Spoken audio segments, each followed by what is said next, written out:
तमाम तारीफ़ें उस क्रिएटर के लिए जिसने इस यूनिवर्स को एक मकसद के तहत पैदा किया है। रिस्पेक्टेड जनाब जावेद अख्तर साहब, मिस्टर सौरभ द्विवेदी और respected audience, thank you all for being here today. आज की डिबेट में चूंकि हम बात करने वाले हैं डज गॉड एग्जिस्ट के टॉपिक पर, तो ये एक ऐसा टॉपिक है जिसके मुताल्लिक कोई भी डिसीजन लेने के लिए अलग अलग स्टैंडर्ड्स हो सकते हैं। लिहाजा डिबेट के शुरू में ये ज़रूरी है कि हम ये जान लें कि आज के इस टॉपिक में कौन सा स्टैंडर्ड सही होगा और कौन सा गलत होगा। सबसे पहला स्टैंडर्ड जिसे मैं समझता हूं कि हमारे रिस्पेक्टेड जनाब जावेद अख्तर साहब बड़ी तेज़ी के साथ उसकी तरफ लपकेंगे, वो है साइंस। जबकि साइंस दर हकीकत खुदा के एग्जिस्टेंस को डायरेक्टली साबित करने या उसके एग्जिस्टेंस को डिनाई करने के लिए स्टैंडर्ड नहीं बन सकती। और उसकी वजह क्या है, ये मैं नहीं कह रहा, ये वो लोग कह रहे हैं जो साइंस के एक्सपर्ट्स हैं।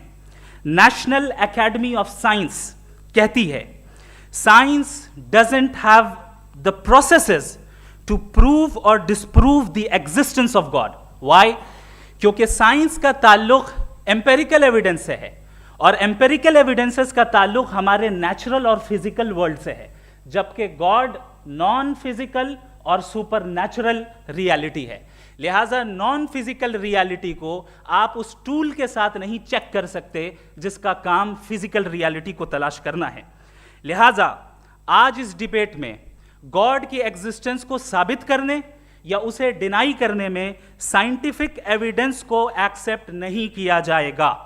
दूसरा स्टैंडर्ड हो सकता है रेविलेशन, कि रेविलेशन के जरिए हम ये साबित करें कि गॉड एग्जिस्ट करता है या नहीं। लेकिन ये स्टैंडर्ड भी आज इररेलेवेंट है। क्यों? क्योंकि रेविलेशन मेरे नज़दीक सोर्स ऑफ नॉलेज है, वैलिड सोर्स ऑफ नॉलेज है, लेकिन हमारे जावेद अख्तर साहब के नज़दीक ये वैलिड सोर्स ऑफ नॉलेज नहीं है। लिहाजा आज की डिबेट में मैं एक भी एविडेंस किसी भी मजहबी स्क्रिप्चर से नहीं दूंगा ताकि जावेद अख्तर साहब के लिए वो अनएक्सेप्टेबल ना हो।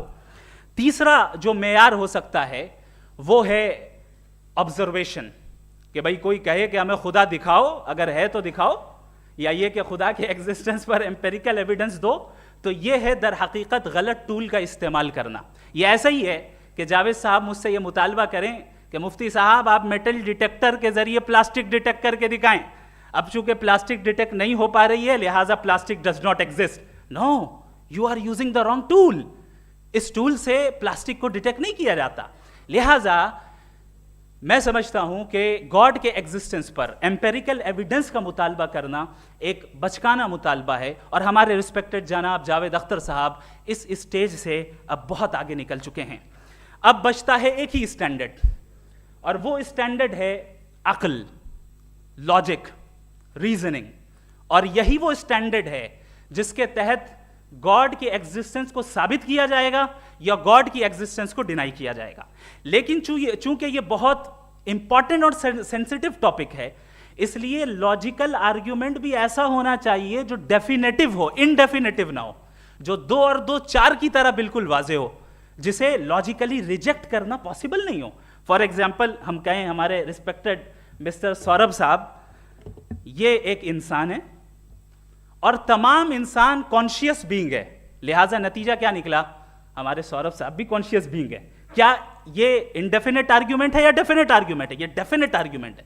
ये 2 और 2 की तरह वाजे है, इसमें किसी तरह जो है लॉजिकली इसको रिजेक्ट नहीं किया जा सकता। तो अगर आज हमारे जावेद अख्तर साहब ऐसी कोई अकली दलील और लॉजिकल एविडेंस दें खुदा के ना होने पर जो डेफिनेट भी हो, तो मैं ये ऐलान करता हूं कि यकीनन मैं उस एविडेंस को कबूल करूंगा और उस पर गौर करूंगा। लेकिन साथ में यह भी ऐलान कर देता हूं प्रेडिक्शन के तौर पर कि ऐसा कोई डेफिनेट आर्ग्यूमेंट कोई नहीं पेश कर सकता। दलील हम देंगे और डेफिनेटिव दलील देंगे, लॉजिकल दलील देंगे, ऐसी दलील देंगे जो एंटायर एथिस्टिक वर्ल्ड उसे रेफ्यूट नहीं कर सकती।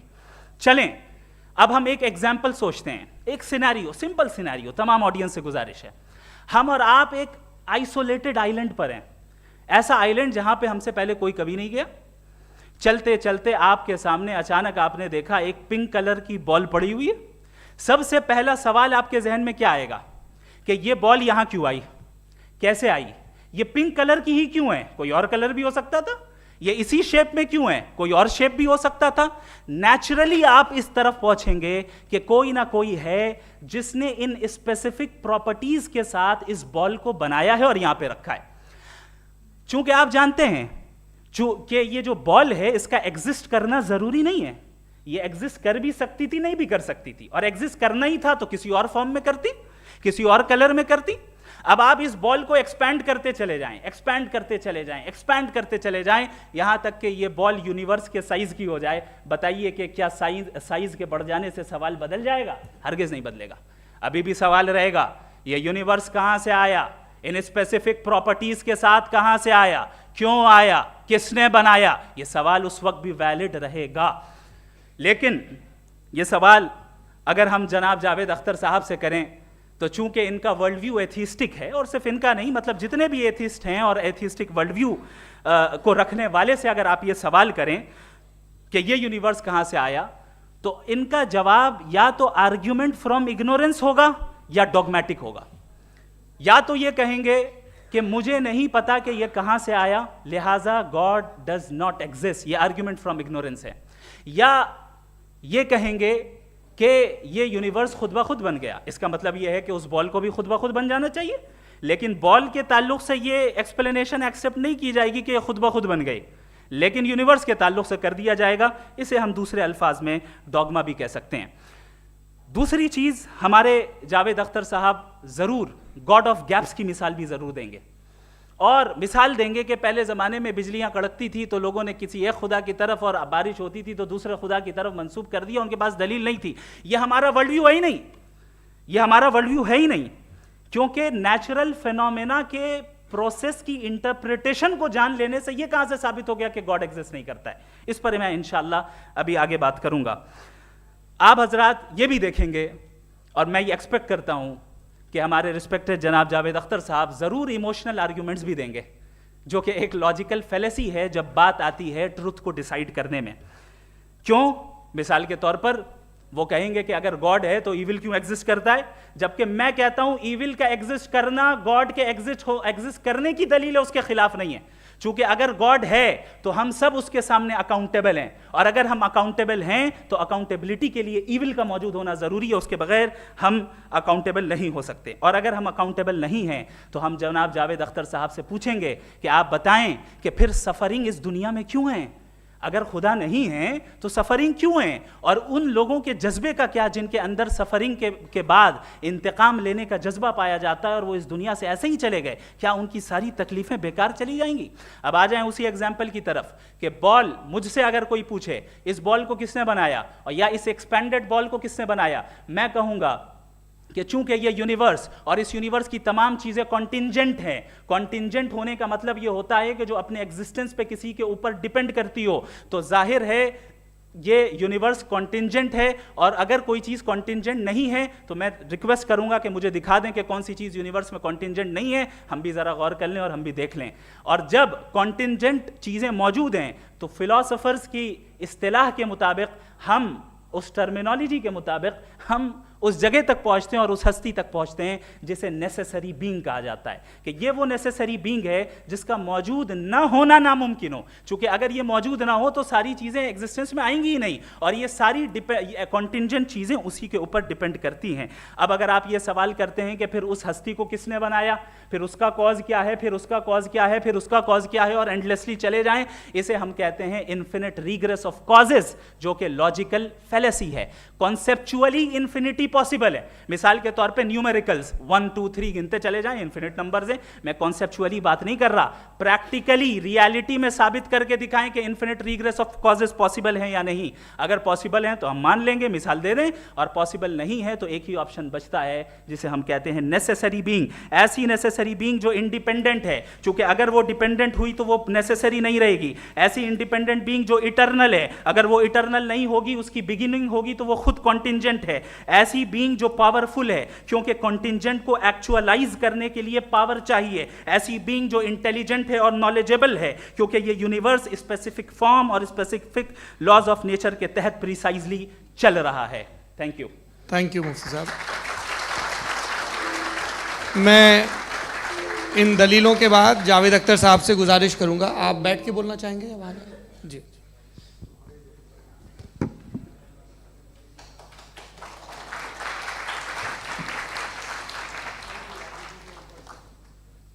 पहले तो मैं मुफ्ती साहब को एक अच्छी खबर देना चाहूँगा कि मेरी नॉलेज साइंस के बारे में बड़ी मामूली है, तो आप फिक्र ना करें उसकी, लेकिन कुछ कॉमन सेंस है मुझ में। देखिए, ये खुदा का तस्वुर कोई नया तस्वुर नहीं है, ये सदियों से रहा है। ये कुछ रिलीजन 3000 साल पुराने होंगे, 4000 साल पुराने होंगे, लेकिन इंसान कोई 10,000 12,000 साल से एग्जिस्ट करता है होमोसेपियन की शक्ल में, और हमेशा कुछ ना कुछ मज़हब रहे। ये मज़हब जाहिलों के नहीं थे, ये मज़हब एक ऐसी ग्रीक सोसाइटी के थे जहाँ बड़े बड़े फिलोसफर्स पैदा हुए। ये मज़हब इजिप्शियंस के थे जिन्होंने पिरामिड्स बनाए थे। ये रोमन्स के थे कि जिनका आर्किटेक्चर और सेनेट यानी पहली बुनियाद डेमोक्रेसी की लिमिटेड थी, मगर डेमोक्रेसी थी, ये उन लोगों ने किए थे। तो इनका जो जुपिटर था, रा था, ज़्यूस था, उन्हें उस पर इतना ही एतमाद था जितना आज किसी मजहबी आदमी को अपने खुदा पे होगा। क्रिश्चियनिटी आने से पहले यूरोप में एक मज़हब था जर्मेनिक रिलीजन, उसका एक खुदा था, उसकी एक बीवी थी, उसके 2 बेटे थे, एक बेटी थी। फिर जर्मनी में जब यूरोप में क्रिश्चियनिटी आई तो वो खुदा, उसकी बीवी और पूरे ख़ानदान चला गया। तो हमने, अगर हम हिस्ट्री देखें तो खुदा जो हैं वो ज़्यादातर फ़ानी है, वो हमेशा रहे नहीं। और वो जो लोग इन्हें मानते थे उनको आप कहें वो तो जाहिल थे, उन्हें तो कुछ पता ही नहीं था, ऐसा नहीं है। वो अपने वक्त में बड़े काबिल लोग थे और अपने वक्त में उन्होंने बड़े बड़े काम किए हैं, फिलोसफर्स थे, साइंटिस्ट थे, लेकिन उनका मज़हब कहाँ गया, उनके खुदा कहाँ गए? आज जो खुदा हैं दुनिया में लोग उन्हें मानते हैं। आपको क्या मालूम कि कितने बरसों के बाद क्या होने वाला है? हम यूरोप में देखते हैं तो चर्च खाली हैं। तो वक्त के साथ चीज़ें बदलती हैं। जहाँ तक इसका ताल्लुक़ है मज़हबों का, हर मज़हब आपसे एक चीज़ मांगता है, फेथ। ये फेथ क्या चीज़ होती है? What is the difference between faith and belief? ये तो बहुत ही अहमकाना बात होगी कि कोई आदमी कहे साहब अगर खुदा है तो मुझे दिखाइए। ये तो जाहिलाना बात हुई। मैंने तो नॉर्थ पोल नहीं देखा है, मगर मैं मानता हूँ कि नॉर्थ पोल है। मैं क्यों मानता हूँ? इसलिए कि अगर ये दुनिया राउंड है तो उसका कोई टॉप होगा। कुछ लोग हैं जो वहाँ गए भी हैं, कॉमन सेंस कहता है कि ऐसा होगा, सबूत है, गवाह है, रीज़न है। तो ये मेरा फेथ नहीं है। तो फेथ में और बिलीफ में डिफरेंस क्या है? जो मज़हब मांगता है आपसे, हर मज़हब फेथ मांगता है। फेथ का मतलब ये है कि ना कोई गवाह हो, ना कोई सबूत हो, ना कोई रैशनल हो, ना कोई लॉजिक हो, ना कोई प्रूफ हो, मगर तुम एक बात को मानो। ये है फेथ। वरना बिलीफ होता। अगर इसमें कुछ भी सबूत होते, गवाह होते, तो फिर इसे आप बिलीफ कहते हैं। जैसे मेरा बिलीफ है कि नॉर्थ पोल है, मेरा फेथ थोड़ी है। फेथ इन तमाम शर्तों को रद्द करता है। तो फिर स्टुपिडिटी क्या है? अगर मैं एक बात ऐसी मानूं जिसकी ना कोई लॉजिक है, ना कोई रैशनल है, ना कोई प्रूफ है, ना कोई गवाह है, ना कोई सबूत है, और मैं उसे मानूं, तो ये स्टुपिडिटी हुई। इसे ही भाई कल को मैं यकीन कर लूँ कि एलॉन मस्क जो है मेरा भाई है, तो मुझे इंतहाई खुशी होगी, सुकून भी बहुत मिलेगा मुझे। लेकिन और कहे भाई क्यों मानते हो, क्या सबूत है? भाई वो तो अमेरिकन है और तुम तो इंडियन हो, वो तो नस्ल अलग है, तुम्हें कभी मिले भी नहीं। साहब देखिए, मेरा फेथ है, इस पर बात ना किया। फेथ का मतलब ही यह है कि आप प्रूव नहीं कर सकते।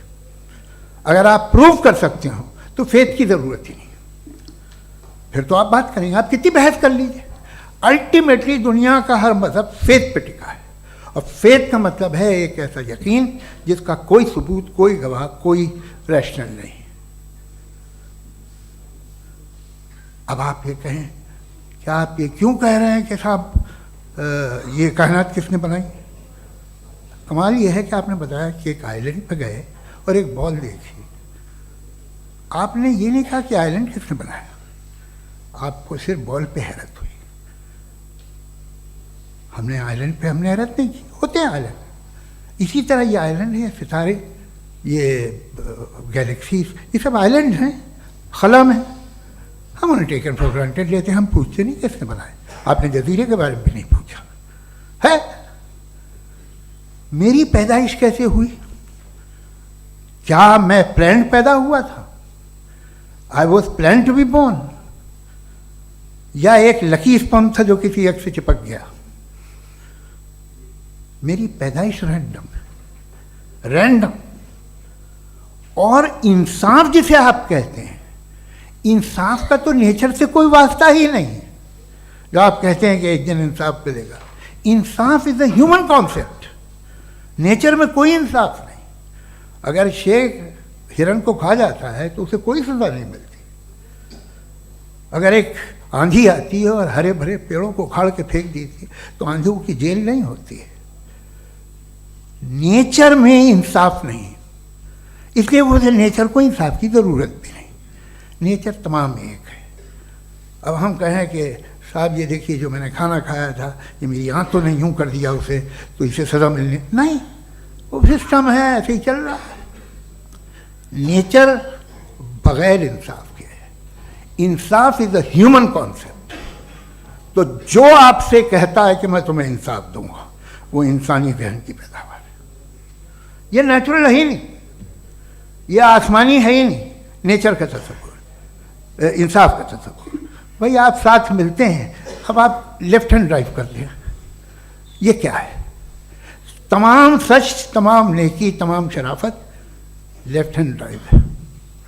वरना क्या होगा, या तो आप क्रॉस कर देंगे, आपका एक्सीडेंट हो जाएगा, या आप किसी को मार देंगे, या ट्रैफिक जैम हो जाएगा। झूठ, बेईमानी, रिश्वतखोरी, ये तमाम जो है driving on the wrong side है।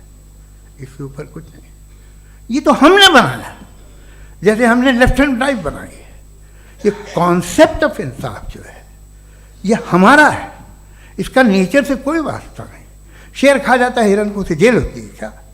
कुछ भी नहीं, है ही नहीं।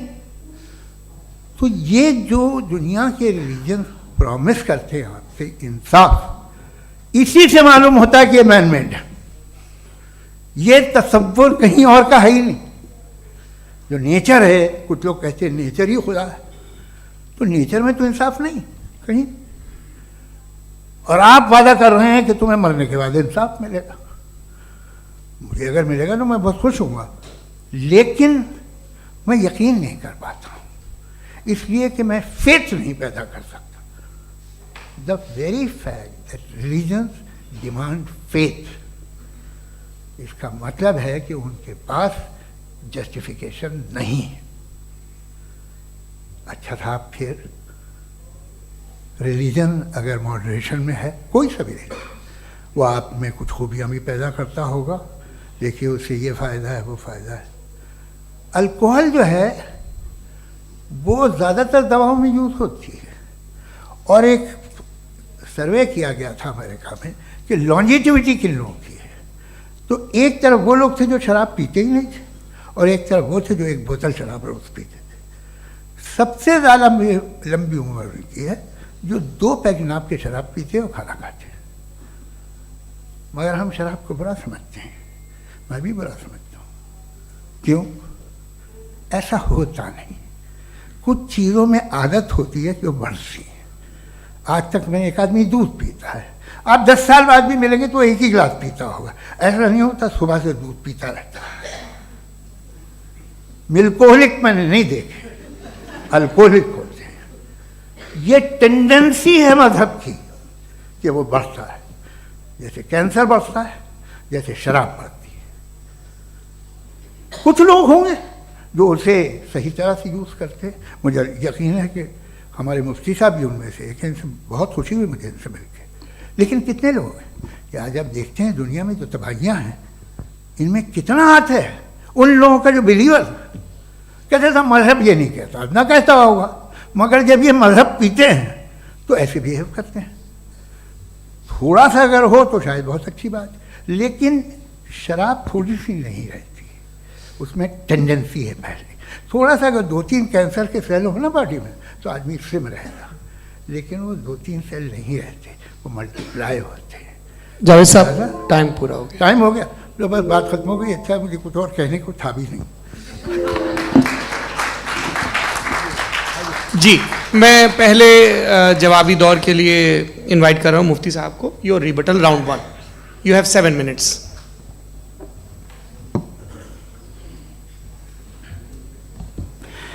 Thank you very much Javed साहब, आपकी बात को सुनकर बड़े महजूज हुए हम लोग। महजूज, डू यू अंडरस्टैंड?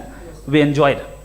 ओके, अब थोड़ा सा लॉजिकली उसको हम लोग देखते हैं। दरअसल हम लोगों ने कल गुजारिश की थी मुफ्ती साहब से भी, जावेद साहब से भी, कि हिंदुस्तानी ज़बान आम फहम सबको समझ में आ जाए और जहाँ कहीं आप मुश्किल शब्द इस्तेमाल करें वहाँ बताते भी चलें। Thank you. तो सबसे पहले हमारे रिस्पेक्टेड जावेद साहब ने हवाला दिया कि खुदा फ़ानी है। कितने मजहब आगे चले गए, किसी ने जुपिटर को खुदा माना, किसी ने किसी को माना। मैं कहता हूँ जिसने कॉन्टिंजेंट चीज़ को खुदा माना, गलत माना, वो खुदा ही नहीं, वो खुदा ही नहीं है। हम तो नेसेसरी बीइंग को साबित करने बैठे हैं, वो नेसेसरी कॉज जो इटरनल है, जो अबदी भी है और अजली भी है। हम किसी और को साबित करने नहीं बैठे। दूसरी चीज उन्होंने कहा कि फेथ एंड बिलीफ, ये एक ऐसी डेफिनेशन है फेथ की जो इन्होंने पहली मर्तबा पेश की है, या माफ कीजिएगा इन्होंने पहली मर्तबा पेश नहीं की है, रिचर्ड डॉकिंस ने पहली मर्तबा पेश की है। मुझे मालूम है ये सोर्स कहां से है। एपिस्टेमोलॉजिकली फेथ और बिलीफ का फर्क आप इस तरह नहीं कर सकते सर। फेथ सही भी होता है, गलत भी होता है, बिलीफ सही भी होता है, गलत भी होता है।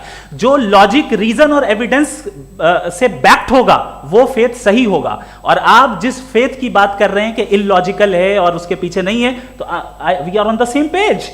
हम नहीं मानते उस फेथ को, जो फेथ ऐसा हो जिसके पीछे कोई लॉजिक ना हो, एविडेंस ना हो, हम नहीं मानते। हम तो उस फेथ के कायल हैं जिसके पीछे लॉजिक हो और एविडेंस हो। तो बिलीफ सही भी होता है, गलत भी होता है, फेथ भी सही होता है और गलत भी होता है। तो आज फेथ और बिलीफ के डिफरेंस पे बात नहीं हो रही। आज आप चाहे फेथ एक्सेप्ट कर लें या बिलीफ एक्सेप्ट कर लें, आज ये बात होगी कि ट्रूथ क्या है। चाहे ट्रू बिलीफ सही है या ट्रू फेथ सही है, और फॉल्स फेथ क्या है और फॉल्स बिलीफ क्या है, बात इस पे हो रही। दूसरी चीज इन्होंने पूछा स्टुपिडिटी फिर क्या है। अगर फेथ रिलीजन स्टुपिडिटी नहीं है तो और क्या है? चूंकि फेथ का मुतालबा करते हैं तो स्टुपिडिटी क्या है? मैं कहता हूं स्टुपिडिटी एथिज्म है। उसकी वजह यह है कि आप एक सड़क पे जा रहे हो और आप किसी गार्डन में जाएं और देखें वहां लिखा है फूलों के साथ I love Javed Akhtar, and I really do, I love you sir. So जब आप वहां पर पहुंचे तो वहां पहुंचकर अब ये बताएं, क्या आप ये कहेंगे वाह व्हाट अ नेचुरल सिलेक्शन? ये क्या नेचुरल सिलेक्शन है? नहीं, ये प्रिसाइजली डिजाइंड है, इसके पीछे डिजाइनर है। लिहाजा अगर कोई एक ऐसी कॉमन सेंस की बात को कबूल नहीं कर रहा है कि यूनिवर्स जो इतने प्रिसाइजली काम कर रहा है, हम कह दें कि खुद ब खुद बन गई, मैं समझता हूं इससे बड़ी स्टुपिडिटी और कुछ नहीं है। ये इर्रेशनल चीज है।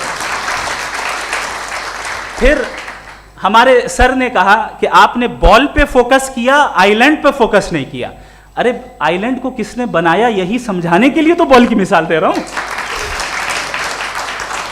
और बॉल भी कॉन्टिंजेंट है, आइलैंड भी कॉन्टिंजेंट है, दोनों नेसेसरी बीइंग का मुतालबा करते हैं। आगे इन्होंने कहा कि नेचर में कोई इंसाफ नहीं है। हम डिसाइड करते हैं कि मोरालिटी क्या होती है, इंसाफ क्या होता है। हम डिसाइड करते हैं, जैसे ड्राइविंग सीट में ट्रैफिक वाला, ये तो किसी खुदा ने नहीं कहा, ये है, इसे कहते हैं फॉल्स इक्विवेलेंस। ये एक लॉजिकल फेलेसी है। आपने जो है मिसाल दी ड्राइविंग की और ट्रैफिक की, ये सब्जेक्टिव मोरालिटी है। आप सब्जेक्टिव मोरालिटी को मिसाल बनाकर ऑब्जेक्टिव मोरालिटी के ऊपर नहीं थोप सकते। इंसाफ की ऑब्जेक्टिव मोरालिटी। अगर आप ये कहते हैं कि नेचर में इंसाफ नहीं है तो इंसाफ का न होना ये नेचुरल हुआ, तो फिर नेचर को नेचर रहने दे। क्यों हम इतना स्ट्राइव कर रहे हैं दुनिया में इंसाफ लाने के लिए? ये तो इलॉजिकल बात है, इर्रेशनल बात है। इसलिए बहुत सी चीजें ऐसी हैं जो ऑब्जेक्टिवली जो है इविल या गुड हैं, और बहुत सी चीजें ऐसी हैं जो सब्जेक्टिवली हैं। सब्जेक्टिवली जो मोरल होता है या इमोरल होता है उसको हम सोशल कंसेंसस से या पर्सनल प्रेफरेंस से डिसाइड करते हैं। लेकिन जो ऑब्जेक्टिव मोरालिटी है, जिसमें इंसाफ आया, जो इन्होंने बार बार रिपीट किया, ये ऑब्जेक्टिव है, सब्जेक्टिव नहीं है। अगर आप कहते हैं ये सब्जेक्टिव है, तो मेरा सवाल आपसे ये है, क्या सोशल कंसेंसस के जरिए अगर जुल्म को सही करार दे दिया जाएगा तो आप जुल्म को जस्टिफाई करेंगे? दूसरी चीज, इन्होंने ये कहा कि 2 पैक शराब पी लें तो वो उतने पे नहीं रहता, बढ़ जाता है। यही मामला मजहब के साथ है, 2 पैक आप पी लें बढ़ेगा। तो ये एक ऐसी मिसाल है, इसको कहीं भी फिट कर लें कि आप एथिज्म पे जब फिट करें, जब आप 2 पैक एथिज्म का लेंगे ना, तो वो बढ़ बढ़ के नॉर्थ कोरिया बनेगा। Thank you.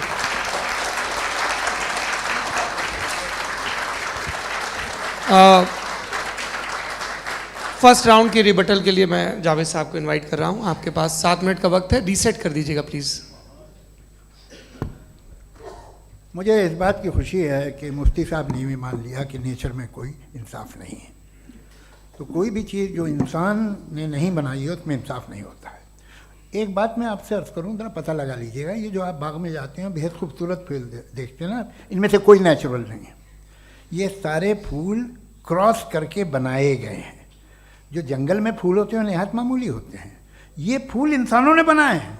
जो आप बाग में देख के वाह वाह कहते हैं, ये इंसानों के बनाए हुए हैं। डिफरेंट फूलों को क्रॉस करके, डेवलप करके, फिर क्रॉस करके इस तरह से बनाए गए। नेचुरल फ्लावर नहीं। किसी जंगल वीरान में जाके आप गुलाब के फूल नहीं देखेंगे। ये सब बनाए हुए इंसान ने, बहुत से काम इंसान ने किए हैं।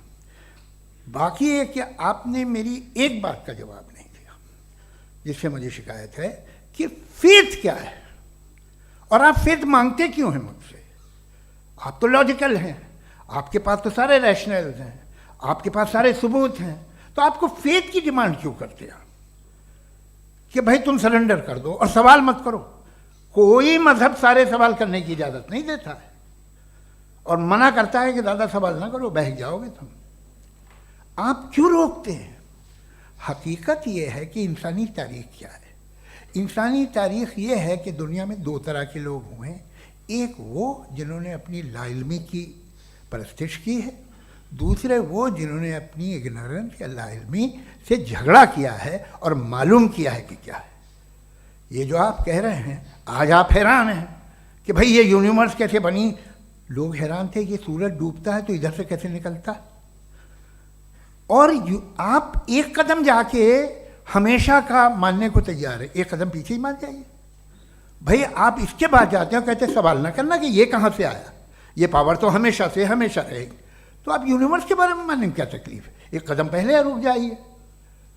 ये हमेशा से थी या नहीं थी, हमें मालूम नहीं है। और ये कहना कि हमें मालूम नहीं है, कमाल ये है कि दुनिया के सारे मजहब सब जानते हैं ये दुनिया कैसे बनी थी, कैसे मिटेगी, मरने के बाद क्या होगा, इनको सब इल्म है। इनको किसी को डायनासोर होते थे पहले ये नहीं पता था, किसी को नहीं पता। किसी भी दुनिया की मजहबी किताब में डायनासोर का जिक्र नहीं है। लेकिन बाकी सब बातें, how to make universe in 4 easy lessons and बाकी सब पता है। जिसको सब पता है वो गड़बड़ है। हम में ये इंकिसार, ये ह्यूमिलिटी होनी चाहिए कि हम ये कहें कि हमें ये बहुत सारी बातें नहीं मालूम, लेकिन हम उनकी परस्तिश ना करना, अपनी लाइल्मी को की परस्तिश ना करें, हम उसे पता लगाने की कोशिश करें। जिस दुनिया में आप बैठे हैं सर, ये हॉल जो है, ये इलेक्ट्रिसिटी जो है, ये माइक जो है, जिस हवाई जहाज से आप आए थे, वो जिस कार से आप यहाँ आए हैं, ये सब उन लोगों की बनाई हुई है जिन्होंने सवाल किए थे। ये दुनिया जिसमें आप आज आराम से हैं, ये उन लोगों की बनाई है कि जिन्होंने सवाल किए थे। और हर स्टेज पे इन सवालों को मकरूह कहा गया था, गलत कहा गया था। आप ज़रा तारीख पढ़िए, एक बड़ी दिलचस्प किताब है बर्ट्रैंड रसेल की, जिसमें उसने रिलीजन एंड साइंस कि कब से रिलीजन जो है साइंस के अगेंस्ट है। और हद तो ये है कि भाप के इंजन के खिलाफ थे, स्टीम इंजन के भी खिलाफ थे, और फतवे हुए उन पर, वेटिकन ने दिए। तो ये हमेशा, अभी जैसे ही ये राइट विंगर आते हैं अमेरिका में पावर में, तो वो जो अपना ये क्या बोलते हैं उसे, सीड क्या बोलते हैं, सीड क्या जो, हाँ नहीं सीड जो होते हैं जिन पे जी नहीं भाई, वो जो ह्यूमन बॉडी के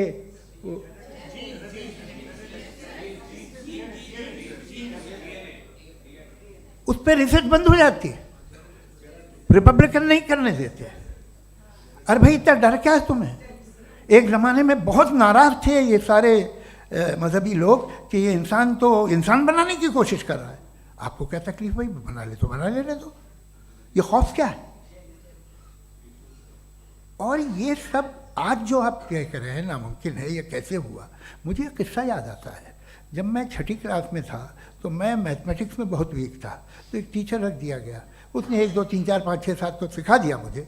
वो दिन मैं भूल नहीं सकता हूँ मुफ्ती साहब, जिस दिन उसने ये बताया कि 1/2 क्या होता है और 3/4 क्या होता है, मुझे ऐसा लगा कि मेरा सर बीच से फट जाएगा। ये आदमी कह रहा है कि जो दीवार के अंदर जाओ वॉक करते हुए। आज हंसता हूँ मैं इस बात पे। तो आज जो बातें आपके जहन से बिल्कुल परे हैं और आप हैरान होते उन्हें देख के, एक वक्त आएगा कि मामूली लगेंगे। और हुआ है, आपकी इंसानी तारीख ही है। इतनी जल्दी सारे फैसले आप मत कर लीजिए, थोड़ा ये ह्यूमिलिटी रखिए कि भाई ये हमें नहीं मालूम। ये कहने में क्या है, ये यूनिवर्स कहाँ तक फैली, ये कब से है और कब तक रहेगी, हमें नहीं मालूम। आपने फैसला कर लिया कब बनी, ये आपके हिसाब से कोई 14 बिलियन ईयर बनी जो समझा जाता है। उससे पहले हजारों करोड़ों अरबों साल तक खुदा बैठा क्या कर रहा था? खामोश बैठा था, ऐसे ही जमाइयाँ ले रहा था। फिर उसे आइडिया आया, यार एक काम करते, वक्त अच्छा गुजर जाएगा, यूनिवर्स बनाते। सोचिए, वो तो हमेशा से है ना, मगर यूनिवर्स हमेशा से नहीं है, ये तो बनाई गई है। और उससे पहले क्या था, इनका क्या काम था? कैसी बात है, ये बड़ा आसान है। जो बात हमें आज धीरे धीरे पता चली है, बरसों 2000 और 2500 साल पहले आपको किसी ने बता दिया कि क्या था, आप मान गए, और तब से वही मान रहे हैं जो 2500 साल पहले कहा गया था। सब कुछ बदल गया है, सॉल्व हो रही हैं चीज़ें। अभी साइंस बिल्कुल दावा नहीं करती, या कोई फिलोसफर ये दावा नहीं करता कि हमें सब मालूम, बल्कि वो कहता है कि हमें जितना मालूम होता है उससे ये मालूम होता है कि हमें कितना कम मालूम। तो हम अपनी जहालत से लड़े, उसकी परस्तिश न करें। जी, टाइम है। Thank you so much. मैं तर्कों की श्रृंखला में राउंड 2 के लिए मुफ्ती साहब को आमंत्रित कर रहा हूँ। आपके पास एक बार फिर से 7 मिनट का वक्त है। शुक्रिया। जनाब जावेद अख्तर साहब कई मर्तबा दोहरा रहे हैं कि फ़ेथ का मतलब बताइए, फ़ेथ का मतलब बताइए। मैंने बता दिया, फ़ेथ सही भी होता है, गलत भी होता है। और आज हम फ़ेथ पे बात नहीं कर रहे, हम ट्रुथ और डज गॉड एग्जिस्ट पे बात कर रहे हैं। क्या डज गॉड एग्जिस्ट, ये ट्रुथ यानी गॉड है या नहीं है, इसमें से दोनों ट्रुथ क्या है। अब आप उसे फ़ेथ कह लें, बिलीफ कह लें, नॉट माई बिजनेस। उसके बाद आपने कहा कि भाई सवाल करने से मजहब रोकता है। मैं कहता हूं जो रोकता है वो रोकता होगा, मैं नहीं रोकता, बल्कि सवाल करें, सवाल करना चाहिए। सवाल कर करके तो हम आगे बढ़ते हैं, तरक्की करते हैं, और इसीलिए मैं आज यहाँ पे आया हूँ। लेकिन सवाल सिर्फ खुदा से नहीं होगा, आपसे भी होगा। सवाल एथिज्म से भी होगा, सवाल सिर्फ मजहब से नहीं होगा, सबसे होगा। और आज मैं सवाल करूंगा और उम्मीद है कि आप जवाब देंगे। अभी तक आपने वैसे कॉन्टिंजेंसी आर्गुमेंट का कोई जवाब नहीं दिया है। चलें, आपने कहा यूनिवर्स के बारे में इटर्नल क्यों नहीं बोल देते। ये चूंकि लॉजिकली पॉसिबल ही नहीं है कि यूनिवर्स इटर्नल हो। यूनिवर्स एक कॉन्टिंजेंट चीज़ है जो टाइम एंड स्पेस के पाबंद है, टाइम एंड स्पेस से बाउंड है। जो टाइम एंड स्पेस से बाउंड होगा वो कॉन्टिंजेंट होगा, जो कॉन्टिंजेंट होगा वो उसकी बिगिनिंग हुई होगी, जिसकी बिगिनिंग हुई होगी वो इटर्नल नहीं हो सकता। ये तो कॉमन सी बात है। आपने कहा कि किसी मजहबी किताब में डायनासोर का जिक्र नहीं है। अफसोस कि आज तक किसी मैथमेटिक्स के किताब में मुझे डायनासोर का जिक्र नहीं मिला। तो इसका मतलब मैथमेटिक्स की किताब बेकार है? नहीं, उसका वो टॉपिक नहीं है। रेवलेशन का और मजहबी किताबों का टॉपिक ये नहीं है कि आपको आके बताए साइकिल कैसे बनाते हैं या आकर ये बताएं कि जो है डायनासोर कब था। वो तो मोरालिटी सिखाने आया है, गॉड के बारे में बताने आया, नॉन फिजिकल रियलिटी की हकीकत को सिखाने के लिए आया। रिलीजियन साइंस को रोकता है? नहीं रोकता, अगर रोकता है तो गलत करता है। रिलीजियन साइंटिज्म को रोकता है, जिसमें हमारे जावेद साहब मुब्तला हैं। साइंस और साइंटिज्म में फर्क है। साइंटिज्म यह है कि आप समझें कि साइंस और साइंटिफिक मेथोडोलॉजी ये नॉलेज को हासिल करने का वाहिद सोर्स ऑफ नॉलेज है, यह है साइंटिज्म। हम इसे रिजेक्ट करते हैं। हम साइंस को तो तरक्की करते हैं, भाई आप हमारी पूरी तारीख कर लें, पढ़ लें तो आपको पता चल जाएगा। बहरहाल ये अलग टॉपिक है। उसके बाद इन्होंने एक लफ्ज़ कहा, वेटिकन ने फतवा दिया। वेटिकन का फतवे से कोई ताल्लुक नहीं है, दोनों कॉन्ट्राडिक्टरी अल्फाज हैं। उसके बाद उन्होंने कहा कि भाई हमें नहीं मालूम, अगर नहीं मालूम तो क्लियरली कह देना कि नहीं मालूम है, इसमें क्या हरज है। तो वही तो मैं कह रहा हूं ना कि आप कह दें कि नहीं मालूम, लेकिन क्लेम क्यों कर रहे हैं कि गॉड एग्जिस्ट नहीं कर रहा है। आप कह दें नहीं मालूम है, हो सकता है हो सकता ना हो, लेकिन आप क्लेम कर रहे हैं। The moment you say God does not exist, this is a claim and now the burden of proof is upon you too, जैसे हमारे ऊपर है। और क्यों है मैं बताता हूं, क्यों है ये भी मैं बताता हूं। फिलोसॉफिकली जो क्लेम होता है ना, सिर्फ ये नहीं होता कि इंसान कहे पॉजिटिव क्लेम करे और नेगेटिव क्लेम करे तो बर्डन ऑफ प्रूफ नहीं है। आप मिसाल के तौर पे मैं कहूं कि फुला उस कमरे में कोई नहीं है, मैंने एक नॉलेज का क्लेम किया है। उस कमरे में कोई नहीं है, मैंने एक नॉलेज का क्लेम किया। या तो मैं कहूं मुझे नहीं पता, हो भी सकता है नहीं भी हो सकता है, this is not a claim. लेकिन जब मैं कह रहा हूं कि वहां कोई नहीं है या मैं कह रहा हूं वहां कोई है, दोनों क्लेम है और दोनों के ऊपर बर्डन ऑफ प्रूफ है। हमारे ऊपर भी बर्डन ऑफ प्रूफ है, मैंने कंटिजेंसी आर्ग्यूमेंट दिया, इसे तोड़कर दिखाइए। आखिरी चीज इन्होंने कहा कि खुदा दुनिया बनाने से पहले 150 साल पहले या करोड़ों साल पहले क्या कर रहा था। अरे हजरत, चलें बहरहाल मैं जवाब दे देता हूं, आप हमारे रिस्पेक्टेड पर्सनालिटी हैं, अगर आप नहीं होते तो मैं इसे एंटरटेन ही नहीं करता। टाइम ये 100 साल पहले या 100 साल बाद, पहले बाद में अभी, ये वो अल्फाज हैं जिनका ताल्लुक टाइम से है। टाइम शुरू ही हुआ है यूनिवर्स की बिगिनिंग के बाद, तो उसके पहले खुदा क्या कर रहा था, सवाल इलॉजिकल है, ये फेलेसी है। यानी आप ये कह रहे हैं कि यूनिवर्स के बनने से पहले खुदा क्या कर रहा था, टाइम के बनने से पहले, पहले का ताल्लुक टाइम से, टाइम उस वक्त था ही नहीं, तो ये सवाल ही इनवैलिड है खुदा के ताल्लुक से।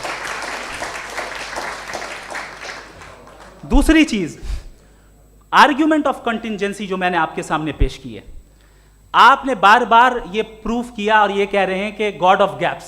देखिए पहले नहीं मालूम था, साइंस ने कर दिया। सिंपल की मिसाल से मैं समझा देता हूं। जिस गैप्स की आप बात कर रहे हैं ना, साइंस उन गैप्स को जिन चीज के जरिए भी प्रूव करेगा वो कॉन्टिजेंट ही होगा, अब चाहे वो फोर्स हो, मैटर हो या एनर्जी हो। लिहाजा सवाल हमारा उस वक्त भी वैलिड होगा जब तक कि आप नेसेसरी बीइंग पे ना आ जाएं, और इन्फिनिट रिग्रेस पॉसिबल नहीं है of causes in practical world, तो जाहिर है कहीं रुकना पड़ेगा, जहां रुकेंगे वही खुदा है। दूसरी चीज आपने ये कहा, क्या कह रहा था मैं, किस पॉइंट को? What? Oh no, after that. Just now. हाँ, जहां रुकेंगे वही खुदा है। बहरहाल तो टाइम का जिक्र हो गया, गॉड ऑफ गैप, सॉरी या इसकी एक मिसाल आप ले लें। एक कार है, एक साहब ने देखा कि भाई कार जो है उसके व्हील्स कितने अच्छे लगे हुए हैं सही जगह पे, स्टीयरिंग जो है कितने अच्छे जगह पे लगी हुई है, और सीट्स कितने वेल डिजाइंड है, कितनी प्रिसाइजली ये कार काम कर रही है, तो जरूर कोई ना कोई इसे क्रिएट किया है, किसी ने क्रिएट किया है। अब जावेद साहब आए और कहे अरे जनाब बोनेट खोलिए, इसमें इंजन है, इंजन इस कार को चला रहा है, hence prove no one has created the car. This is illogical, this is irrational.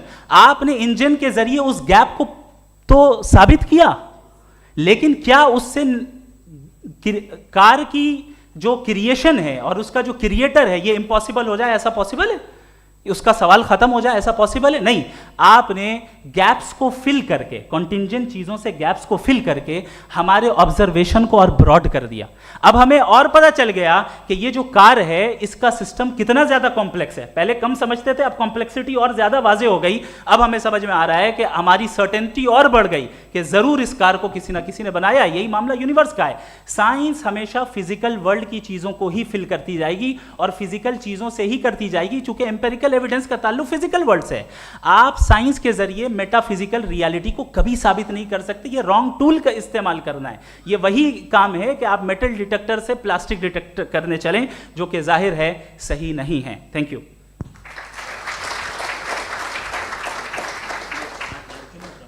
जी, ये आर्ग्यूमेंट का राउंड 2 है। हाँ। 7 मिनट है। पहले तो मैं आपसे अर्ज करूं कि आपने कहा कि जब कायनात ही नहीं थी तो वक्त भी नहीं था, कुछ भी नहीं था। कैसे नहीं था? खुदा था। एक एग्जिस्टेंस तो था ना खुदा का। तो जब खुदा था तो वक्त भी होगा। ऐसा नहीं कि कुछ भी नहीं था, खुदा था। अच्छा, बाकी ये कि आपने कहा साहब आप साबित कीजिए, आपके पास भी लॉजिक है, मेरे पास भी लॉजिक है। आप मेरा जिम्मेदारी नहीं है साबित करना कि खुदा है। बर्टन रसल ने बड़ी अच्छी बात कही।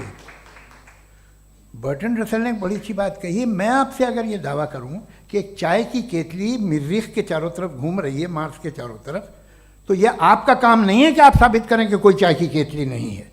ये मेरा काम है, मैंने दावा किया है। ये दावा तो मजहबी लोग करते हैं कि खुदा है। मैं क्यों साबित करूं कि नहीं है? जब तक आप मुझे कन्विंस नहीं कर देंगे मैं नहीं मानूंगा। आपकी जिम्मेदारी है, मेरी जिम्मेदारी नहीं है। दोयम ये कि ये जो आप कह रहे हैं, जो गैप्स हैं, ये गैप जब जब किसी मजहब को चैलेंज करते हैं, जब ऐसा कोई बात आती है तो हंगामा हो जाता है कि जब वो चैलेंज करें किसी फेथ को। ये तमाम साइंस जो है इसे मुख्तलिफ जगहों पे मुख्तलिफ वक्तों में मजहब ने रोकने की कोशिश की है। ये किताब है religion and science, Burton Russell की, पढ़िएगा, अच्छी लगेगी आपको। तारीख ही है साइंस, मजहब की साइंस से उसका यही रिश्ता है। अच्छा, अब ये हम सोचें कि बहरहाल ये वजूद जो है मजहब और ये बिलीव इन गॉड इंसान को बेहतर बना देता है। तो एक काम कीजिए, हिंदुस्तान वर्ल्ड का नक्शा लीजिए और मार्क कीजिए कि रिलीजन कहाँ कहाँ ज़्यादा है, कहाँ कहाँ, चाहे वो लैटिन अमेरिका हो या मिडल ईस्ट हो या फार ईस्ट हो या हिंदुस्तान के वो इलाके जहाँ मजहबियत ज़्यादा है। रख दीजिए नक्शा अलग। अब दूसरा नक्शा कि कहाँ कहाँ नाइंसाफ़ी, रिप्रेशन, औरतों के हुकूक की पामाली, जुल्म, डिक्टेटरशिप कहाँ है। नक्शा एक ही होगा।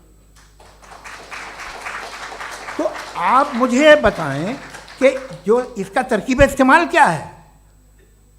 खुदा का तरकीब इस्तेमाल तो बताइए। आप छोटी सी दवा सड़क पे बेचते हैं, उसकी भी तरकीब इस्तेमाल बताते हैं।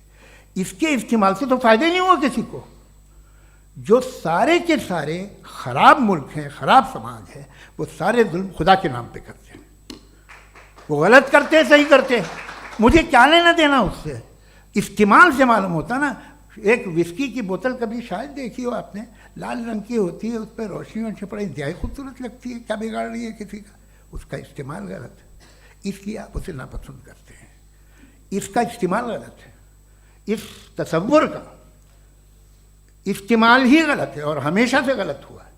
आप देख लीजिए, इंसानी तारीख देख लीजिए, आज देख लीजिए, हिंदुस्तान देखिए, दुनिया देख लीजिए, क्या हो रहा है। इसे कैसे इस्तेमाल कर रहे हैं फेथ वाले लोग। क्या फेयर हैं, जस्ट हैं, जो अपने खुदाओं पे यकीन रखते हैं, वो किस तरह के लोग हैं। वो लोगों को इंसाफ देते हैं, वो बेहतर इंसान बने। तो इस दवा का फ़ायदा क्या है? चलो बहुत फ़ायदा हो रहा तो मैं इस्तेमाल कर लूँगा। मुझे तो इस दवा का कोई फ़ायदा दिखता ही नहीं। मुझे तो ऐसा लगता, मैं एक और बात बताऊं, अगर कोई आदमी मजहबी है और अच्छा आदमी है तो मैं उसकी बहुत इज्जत करता हूँ। इसलिए कि मेरा ख्याल है मजहबी आदमी का अच्छा होना मुझसे अच्छा होने से ज़्यादा मुश्किल है। भाई हर चीज़ की एक लिमिट है। आप इतना भाग सकते हैं, इतना नहीं भाग सकते, इतना वज़न उठा सकते, इतना नहीं उठा सकते, इतना दूर देख सकते हैं, इतना दूर नहीं देख सकते। उसी तरह कॉमन सेंस कहता है कि आप में नेकी का भी एक कोटा होगा। अब आप अगर सुबह जाते हैं अपनी इबादत गाह और इबादत करते हैं तो बाहर निकलते हैं तो आप तो यही महसूस करते हैं कि आपने एक बहुत अच्छा काम किया, आपकी नेकी का एक बहुत बड़ा कोटा खर्च हो गया जिससे किसी का कोई फ़ायदा नहीं हो। मैं तो नहीं जाता हूँ, तो मुझे तो किसी को खाना खिलाना पड़ेगा, किसी बेवा की मदद करनी पड़ेगी। मैं अपना कोटा कैसे कंज्यूम करूँ? आप अपना कोटा सारे मजहबी लोग इंतहाई यूजलेस कामों में यूज़ करते हैं। उसके बाद भी अगर आप में बच्ची है थोड़ी सी शराफत, तो भाई वाह, क्या बात है।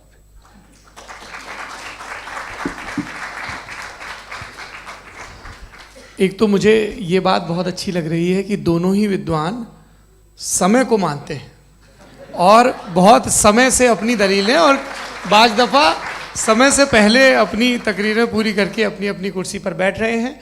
ये इस आर्ग्यूमेंट का राउंड 2 पूरा हुआ। अब रिबटल का राउंड 2 है और उसके बाद क्रॉस एग्जामिनेशन होगा। नहीं, आपका आर्ग्यूमेंट हो गया सर। हमारे यहाँ स्कूल के सिलेबस में पंच परमेश्वर कहानी पढ़ाई जाती है, प्रेमचंद जी की लिखी हुई। आप निश्चिंत रहिए, आपके कोई राउंड में मिस नहीं होने दूंगा। रिबटल का राउंड 2, मुफ्ती शमाइल नदवी साहब।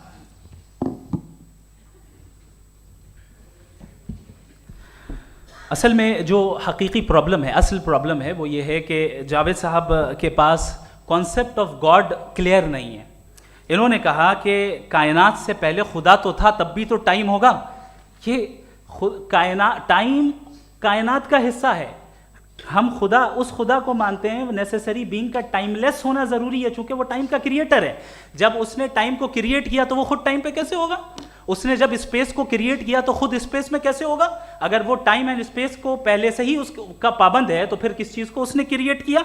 लिहाजा ये सवाल गलत है कि खुदा था तो टाइम होगा। बिल्कुल नहीं, टाइम के पाबंद हम हैं, खुदा नहीं है। हम फिजिकल वर्ल्ड से ताल्लुक़ रखते हैं, वो मेटाफिजिकल रियलिटी है।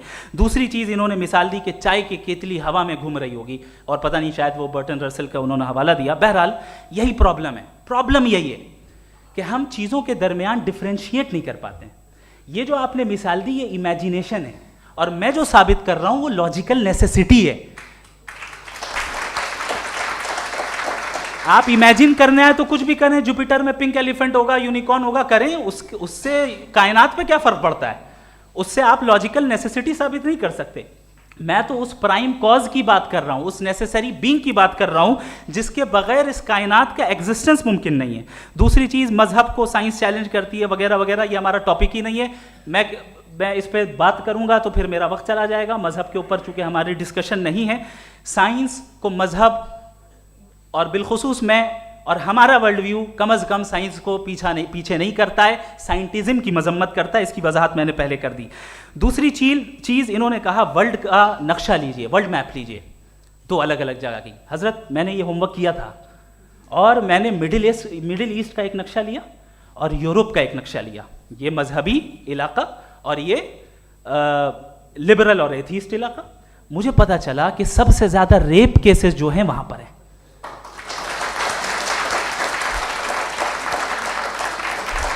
मुझे ये पता चला यूएन की रिपोर्ट के मुताबिक, मैं ये अपने घर से नहीं लेके आ रहा, कि जो वर्किंग वुमेन है यूरोपियन कंट्रीज में, उसमें 81% वुमेन सेक्सुअल हैरेसमेंट का वर्क में शुमार हो रही है। ये मिडिल ईस्ट में नहीं हो रहा है, वो मजहबी लोग हैं इसलिए नहीं हो रहा है। दूसरी चीज, आपने ये कहा कि मजहबी आदमी का अच्छा होना हमारे अच्छे होने से बहुत मुश्किल है, बहुत मुश्किल है। तो इसका मतलब यह है कि गॉड के अलावा आपके पास अच्छे और बुरे का कोई स्टैंडर्ड है। मैं चाहूंगा कि कन्वर्सेशनल स्टाइल वाली डिस्कशन और सेगमेंट पे इसी पे बात कर लेते हैं। Thank you very much.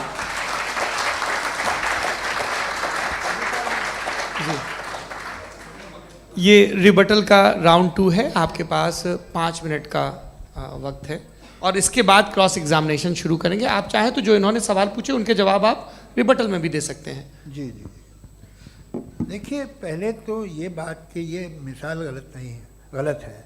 इन्होंने पहले ही हमको डिसार्म कर दिया।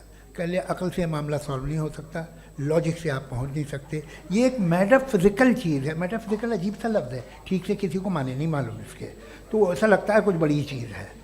अरे भाई, क्या होता है मेटाफिजिकल? बताओ, खड़ी हो। ये एक लफ्ज़ है जो कहीं भी इस्तेमाल हो जाता है। जब आप एक बात कर रहे हैं और आप मुझसे बहस कर रहे हैं तो मुझे मेटाफिजिकल मत बताइए, आप लॉजिकली मुझे प्रूफ किए। और अगर लॉजिकली आप नहीं बात करते साहब ये मेटाफिजिकल है, तो फिर हम आप बात क्या कर रहे हैं? मेरा आपका किस ज़बान में कॉन्वर्सेशन होगा? और ये कहना कि वक्त पहले नहीं था तो फिर क्यों कहते हैं ये हमेशा से और हमेशा रहेगा? हमेशा वक्त है, तो आप कैसे कहते हैं वो हमेशा से है और हमेशा रहेगा? हमेशा का मतलब है कोई वक्त, अगर वक्त ही नहीं है तो हमेशा कैसे?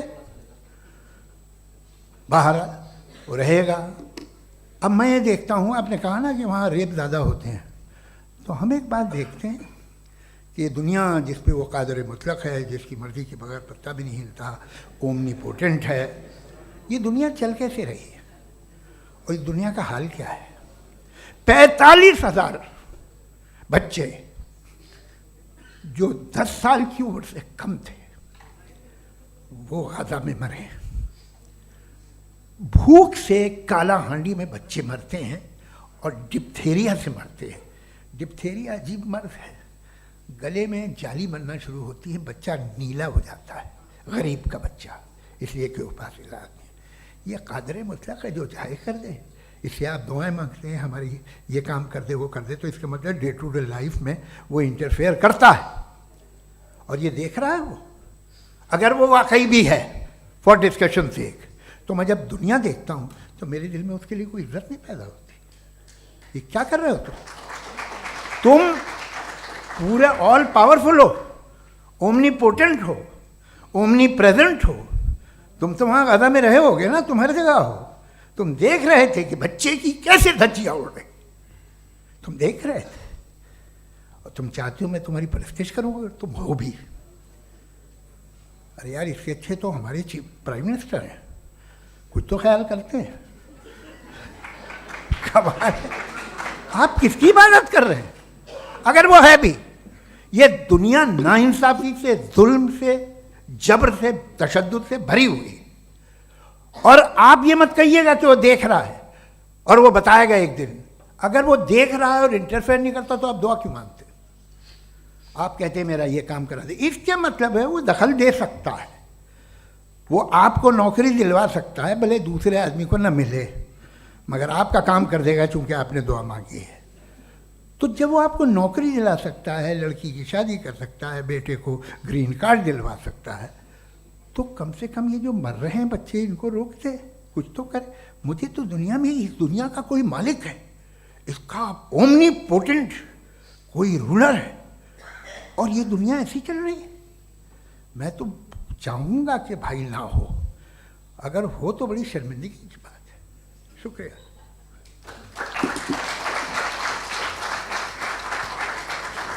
देवियों और सज्जनों, इस बहस के 2 राउंड और 2 रिबटल पूरे हो चुके हैं। अब सबसे ज़रूरी और सबसे मुश्किल राउंड शुरू हो रहा है, क्रॉस एग्जामिनेशन का। अब इन विद्वानों की सज्जनता की एक परख भी होगी और वक्त हमने 16 मिनट का तय किया है। पहला सवाल आप पूछना चाहेंगे? जी बिल्कुल। पहले बोले भी आप माइक ले लीजिएगा हाथ में, ये नीचे से होना चाहिए। जी मैं बोलता हूँ, ये डायस हटा सकते हैं क्या हम थोड़ा क्विकली? डायस पीछे कर दीजिए बस थोड़ा सा, है, ताकि ये जो दाएं बाएं लोग बैठे हैं, इसे हटा ही दीजिए। अब हम वहाँ तो जाने वाले नहीं, आराम से आराम से दोनों तरफ से हटा दीजिए।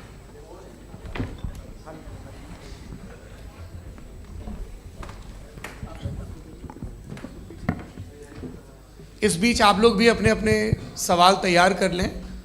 ये ध्यान रखेंगे कि मैं यहाँ से सवाल लूँगा, आप लोगों को अपना हाथ ऊपर करना है, अपना नाम बताना है और अधिकतम 3 वाक्यों में अपना सवाल पूरा करना है। कई लोग सवाल की जगह भाषण देने लगते हैं, उससे आज बचना है। जी मुफ्ती साहब, पहला सवाल आपका, 16 मिनट हैं, हम दोनों लोगों के सवाल लेंगे। जी जी बहुत शुक्रिया। आपकी जो अभी बात हुई बहुत अहम थी, मैं इसको चाहूँगा कि आगे डिस्कस करूँ, लेकिन चूँकि अभी ये वो सेगमेंट है क्रॉस एग्जामिनेशन, तो सबसे पहला सवाल आपसे ये है कि जो मैं इतनी देर से कॉन्टिंजेंसी आर्ग्यूमेंट आपको बता रहा था, ये अकल से ही बता रहा था हजरत, आप ये बताएं कि आप इन्फिनिट रिग्रेस ऑफ कॉजेस को पॉसिबल मानते हैं या नेसेसरी बीइंग के एग्जिस्टेंस को सही समझते हैं? चूंकि 2 ही ऑप्शन हो सकता है, आप ये बताएं। देखिए, आपको मैं ईमानदारी से बात करूं, एक तो मैं कॉन्टिजेंसी वर्ड ठीक से समझता नहीं और इस वक्त भी जो आपने अंग्रेज़ी के अल्फाज इस्तेमाल किए वो ज़रा थोड़े से मुझे डिफ़िकल्ट और कॉम्प्लिकेटेड लगे, तो आप ज़रा सिंपल ज़बान में सवाल कर सकते हैं। बिल्कुल कर सकता हूँ। जी।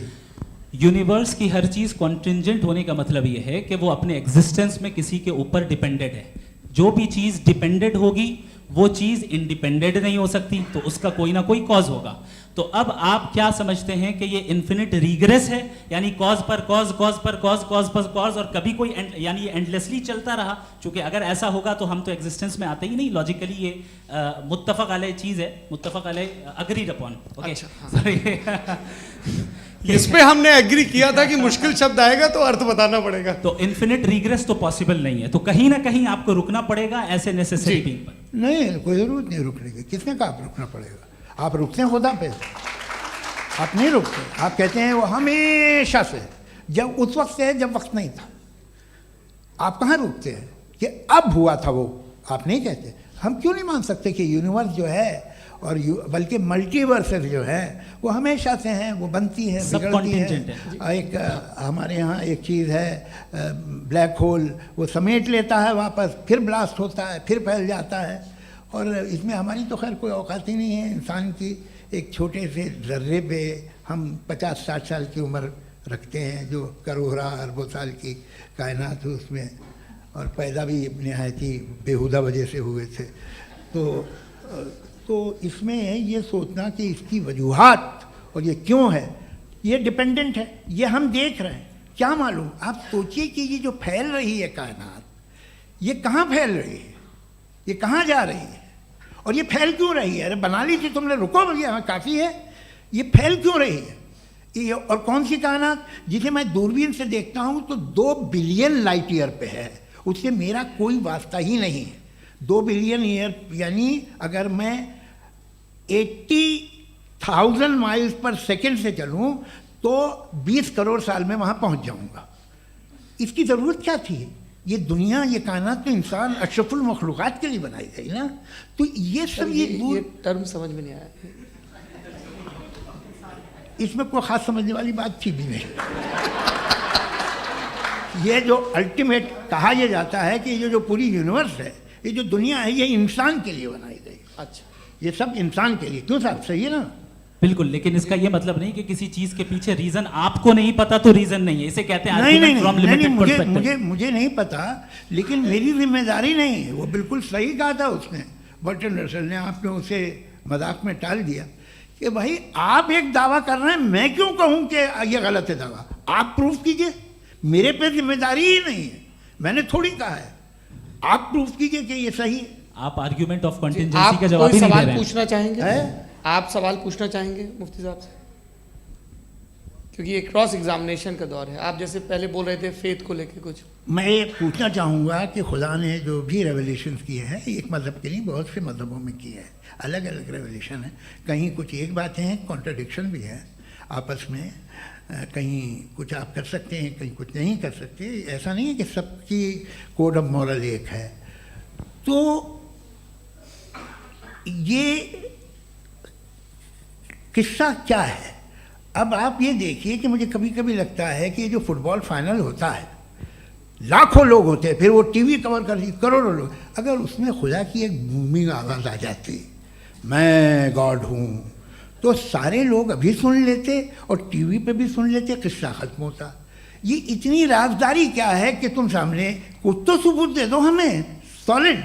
ये कह साहब ये यूनिवर्स कैसे बनी, इससे मसला क्या हल होगा? मैं पूछूंगा आपसे खुदा कैसे बना? क्यों नहीं पूछूंगा कैसे बना? बल्कि वो तो कायनात से कहीं ज़्यादा इंटेलिजेंट है, कायनात से कहीं ज़्यादा कॉम्प्लेक्स। जी वो हमेशा से है। आप कहेंगे मैं मान लूँगा। अच्छा, दोयम वो कादिर मुतलक, यानी कादिर मुतलक का मतलब ओमनीपोटेंट, वो जो चाहे कर सकता है। आपको नौकरी दिलवा सकता है, आपकी अच्छी जगह शादी करवा सकता है, आपके पड़ोसी का मुकदमा हरवा सकता है, आपको जिता सकता है, सब काम करता है। थोड़ा सा माइक क्लोज जी। वो इस दुनिया को चला कैसे रहा है? ये दुनिया कैसे चल रही है? आपको इस पर हैरत नहीं होती? या क़यामत के बाद कभी एक जस्टिस होगा, जब ये बच्चा मर चुका होगा जिसकी धज्जियाँ उड़ गई बम से, इसको इंसाफ मिलेगा तब? अच्छा, अब जवाब दूं? हाँ दीजिए। मैं इसीलिए आप की तरफ सबसे पहले आपने रेवलेशन और स्क्रिप्चर्स की बात की, इस पे मैं बात कर सकता हूँ लेकिन आज नहीं करूंगा क्योंकि वक्त कम है, कभी और इस पे डिस्कस करेंगे। मैं तैयार हूँ उस पे भी बात करने के लिए। ये क्योंकि अभी हमारा से topic- राउंड 2 की भूमिका तय हो रही है। Does God exist round 2? जी, चूंकि आज गॉड के एग्जिस्टेंस पे बात है तो मैं उसी के रिलेटेड जो है आपके सवालात को एंटरटेन भी करूंगा और मैं भी पूछूंगा। आपने कहा कि आपने साबित ही नहीं किया, जबकि आर्ग्यूमेंट ऑफ कॉन्टिजेंसी बुनियादी आर्ग्यूमेंट है। आप मुझे कॉन्टिजेंसी का मतलब बताइए, आपका मतलब क्या कॉन्टिजेंसी?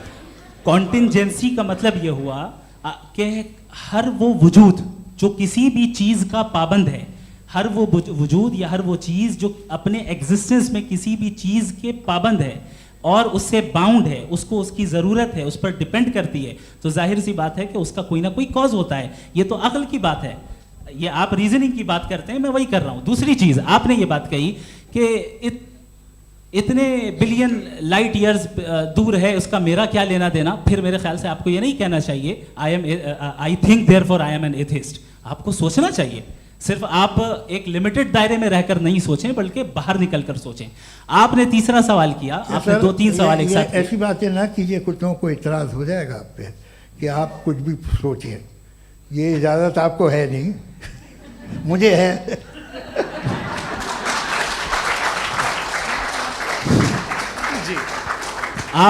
आपने प्रॉब्लम ऑफ इविल के ताल्लुक से सवाल किया और बार बार आप एक लफ्ज रिपीट कर रहे हैं कि ओमनीपोटेंट गॉड है, ऑल पावरफुल गॉड है। यही तो दरअसल समझना है कि गॉड का कॉन्सेप्ट क्या है। प्रॉब्लम ऑफ इविल जो है, प्रॉब्लम ऑफ इविल दर हकीकत 2 असम्पशंस पर कायम है।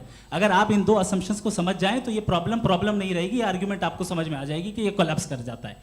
पॉइंट नंबर 1, यानी जो आपका सबसे पहला फॉल्स असम्पशन है कि गॉड मर्सीफुल है, ओमनीपोटेंट है, दुनिया में जुल्म हो रहा है।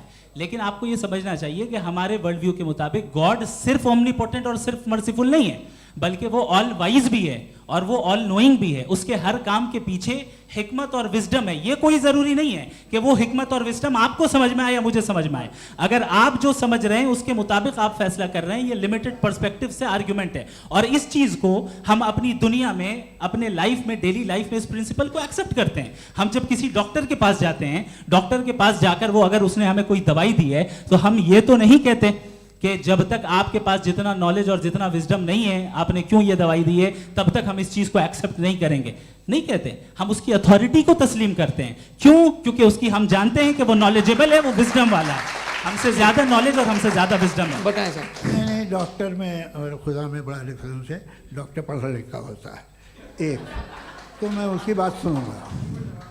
2 ये नहीं, कुछ जवाब तो ये भी नहीं है सर आप प्लीज, ये आ जाइए, अगर चलिए। सब ऑडियंस से बोलने लगेंगे तो हाँ। फिर मतलब नहीं सिविलाइज्ड बहस का। मतलब आप ये कहें कि चूंकि आप डॉक्टर पे बिलीव करते हैं इसलिए खुदा पे बिलीव कीजिए, क्या ये मिसाल आपको समझाने के लिए। आर्ग्यूमेंट है, इस पे आपको एतराज नहीं है। तो सिंपल बात ये है कि मैं अगर ये यकीन कर लूँ कि एक ओमनीपोटेंट, उसकी मसलहत है, ये जो बच्चे मर रहे हैं ये मसलहत है उसकी, मुझे नहीं चाहिए इसकी मसलहत। उसकी मसलहत नहीं, यही तो समझना है। मतलब एक्सपीरियंस। अच्छा, इस आपने अभी मेरी बात पूरी सुनी नहीं। मैंने कहा आपका पूरा आर्ग्यूमेंट 2 फॉल्स असम्पशंस पर है। एक फॉल्स असम्पशन मैंने बता दिया, दूसरा फॉल्स असम्पशन ये है कि इस दुनिया में इविल के होने का कोई गुड रीजन नहीं है, जबकि हमारे पास बाज रीजंस मौजूद हैं, हमारे पास बाज वजूहात मौजूद हैं। अगर इस दुनिया में इविल ना हो तो आप गुड को डिफाइन कैसे करेंगे? अगर जुल्म ना हो आप इंसाफ को समझेंगे कैसे? अगर तारीकी ना हो तो आप लाइट को समझेंगे कैसे? बहुत अच्छे। अभी और सुन लें, अभी और बाकी है। ये तो बात बहुत पसंद आई साहब मुझे, कि जब तक रेप ना हो तब तक औरतों की इज्जत का ख्याल आपने मेरा जवाब पूरा सुना ही नहीं। जब तक के बच्चों का कत्ल ना किया जाए तब तक आपको बच्चों की मासूमियत की इज्जत। आपने पूरा जवाब सुना ही नहीं। क्या बात है, क्या आपने नुक्ता निकाला हुआ? आपने पूरा जवाब सुना ही नहीं। आप सुन लें, मेरी बात सुन लें। ये मैंने आपको एक चीज बताई। दूसरी चीज, इस दुनिया में हम आए हैं टेस्ट के लिए, हमारा टेस्ट हो रहा है और हर इंसान का अलग अलग अंदाज में टेस्ट होता है। और इस दुनिया में अगर इविल मौजूद है तो वो इविल जरिया है हमारे अंदर ह्यूमन नोबल क्वालिटीज को डेवलप करने का और अलग अलग फील्ड में प्रोग्रेस करने का। और अगर हमारे अंदर और इस दुनिया में इविल नहीं होता तो बताइए टेस्ट का मतलब क्या होता? अगर मैं अपने स्टूडेंट को एमसीक्यूज दूं और उसमें सिर्फ राइट आंसर लिख कर दे दूं और कहूं तुम्हारा टेस्ट हो गया, ये मीनिंगलेस है। इस दुनिया में अगर हम टेस्ट के लिए आए हैं तो जाहिर है गुड एंड इविल दोनों मौजूद है। तो अगर गुड एंड इविल दोनों मौजूद है तो ये इविल भी खुदा का बनाया हुआ है। जी हाँ, खुदा का बनाया हुआ है, लेकिन अच्छा, चलो अच्छी बात। जी बिल्कुल, तो बिल्कुल खुदा ने मतलब बनाया है। अभी तो ये है कि जो मेजॉरिटी है दुनिया में वो इविल है, तो ये खुदा एक्चुअली इविल के साइड पे लग रहा है मुझे। बिल्कुल भी नहीं, मैं बताता हूँ। मेजॉरिटी में तो वो है।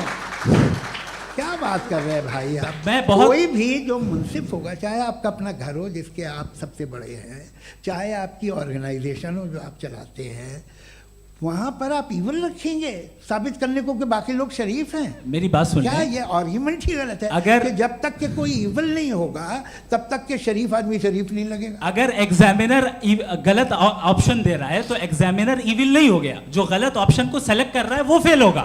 क्रिएटर ने इविल को बनाया है लेकिन वो इविल नहीं है। अच्छा, सुनिए मेरी बात, चलिए, लेट मी कंप्लीट सर। जी जी। क्रिएटर ने इविल को बनाया है टेस्ट के लिए, वो इविल नहीं है। इविल वो होगा जो उसे इख्तियार करेगा। छुरी को बनाने वाला गलत नहीं होता है, छुरी का गलत इस्तेमाल करने वाला गलत होता है। रेप को कैसे गलत इस्तेमाल करते हैं? रेप इंसान के फ्री विल का नतीजा है। ये रेप कैसे गलत इस्तेमाल होता है? ये मुझे अब सुन लें, अब सुन लें। गलत इस्तेमाल होता हाँ, मैं बता रहा हूँ रेप कैसे गलत ना, इस्तेमाल? मैं बता रहा हूँ जी। कि जो इविल इस दुनिया में मौजूद है उसके कई सारे तरीके हैं। एक तरीका इंसान का अपना फ्री विल है। अब अगर कोई रेपिस्ट रेप कर रहा है तो इसका गॉड का कसूर नहीं है, वो अपने फ्री विल का गलत इस्तेमाल कर रहा है, उसको सजा मिलनी चाहिए। अच्छा। और उसी के लिए जहन्नम बनाई गई है। ये फ्री विल का भी बड़ा चक्कर। आप जब कोई बुरा काम करते हैं या कोई बुराई होती है तो ये कहा जाता है कि ये फ्री विल है। 7 billion free wills are moving on this planet. 7 billion free will. और एक आदमी अपनी फ्री विल से मुझे कत्ल कर दे तो मैं खुदा की मर्जी से मरा हूँ कि इसकी फ्री विल की वजह से? मेरी मौत खुदा के हाथ है या ये फ्री विल वाले के हाथ है? खुदा ने फ्री विल का निजाम बनाया है और उस निजाम का गलत इस्तेमाल करके कोई आपको ये मार गलत रहा है, इस्तेमाल करके मेरा कत्ल कर देता है।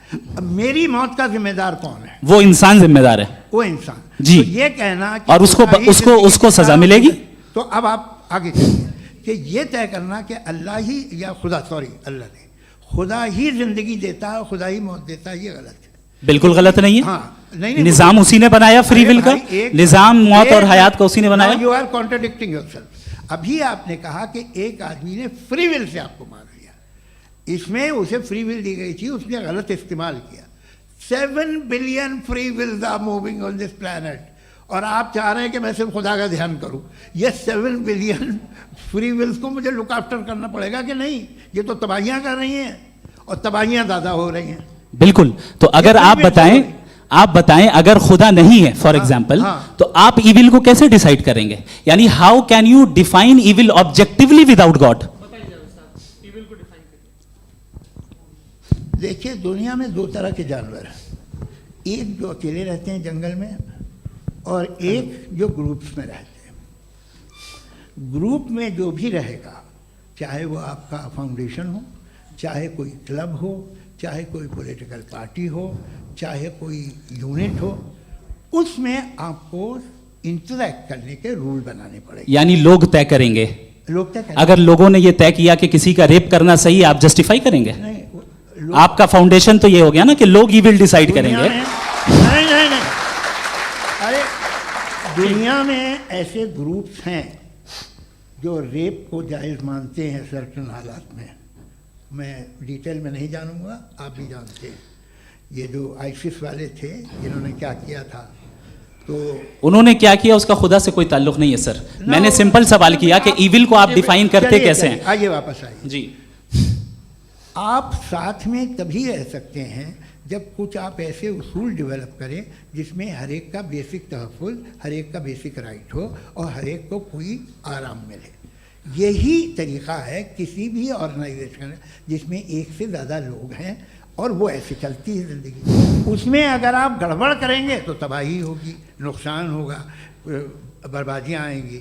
और अगर उसमें आप घर ले लीजिए ना, एक हस्बैंड है, एक वाइफ है, बच्चे हैं, वालदा भी हैं, 2 बहनें भी हैं, एक भाई भी है।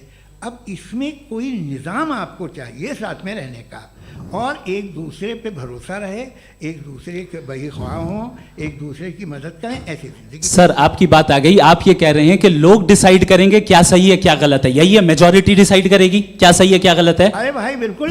मेजॉरिटी अगर ये कहे कि नाजी जर्मनी के साथ जिस तरह मेजॉरिटी थी कि जेनोसाइड करना सही है, आप जस्टिफाई करेंगे? उस वक्त आपका ये सवाल सिर्फ उसके बाद क्लोजिंग। हाँ, उस वक्त प्लेनेट पे जो लोग थे उनमें कितने लोग हिटलर को सही समझते? अच्छा, प्लेनेट की मेजॉरिटी तय करेगी, सोसाइटी की नहीं। प्लेनेट की मेजॉरिटी गॉड के एग्जिस्टेंस को सही मानती है, आप क्यों नहीं मानते? ये हेलो ये क्रॉस क्वेश्चन का राउंड यहाँ पर समाप्त होता है। और ये बड़ा अच्छा है कि इस तरह से फ्रेगमेंट कर दिया गया है ताकि जो मरकरी ऊपर जा रहा है नीचे जवाब आ दे जाए। दूं। जी, प्लेनेट की ज़्यादातर मेजॉरिटी कुछ दूसरे मजहबों के खुदा को मानती है। आप उन्हें क्यों नहीं, आप तो मेजॉरिटी की बात कर रहे अच्छा, हैं। ये मैंने क्लोजिंग majority की बात- आप ये कह रहे हैं इविल और गुड को डिसाइड मेजॉरिटी करेगी, मेजॉरिटी जो कर दे वो सही हो जाएगा। अरे क्लोजिंग इसको जैसा आप ही लोगों ने तय किया है उसी फॉर्मेट को फॉलो कर लेते हैं। हाँ भाई, मैंने तो भले लोगों पे एतबार किया और तब मॉडरेशन तय किया। जी, आपके पास 5 मिनट का वक्त है, क्लोजिंग आर्ग्यूमेंट है, उसके बाद हम ऑडियंस से क्वेश्चन आंसर लेंगे जावेद साहब की क्लोजिंग आर्ग्यूमेंट के बाद। ओके, टाइम स्टार्ट्स बहुत शुक्रिया जी। हमारा जो टॉपिक है डज गॉड एग्जिस्ट, मैं इस पे इतने एकेडमिक तैयारी करके आया था, मुझे था कि मैंने सोचा था कि कई सारे मैं आर्ग्यूमेंट्स दूंगा, लेकिन वक्त की भी किल्लत और जावेद साहब बार बार इधर उधर चले जा रहे थे तो उसको भी थोड़ा एंटरटेन करना पड़ गया।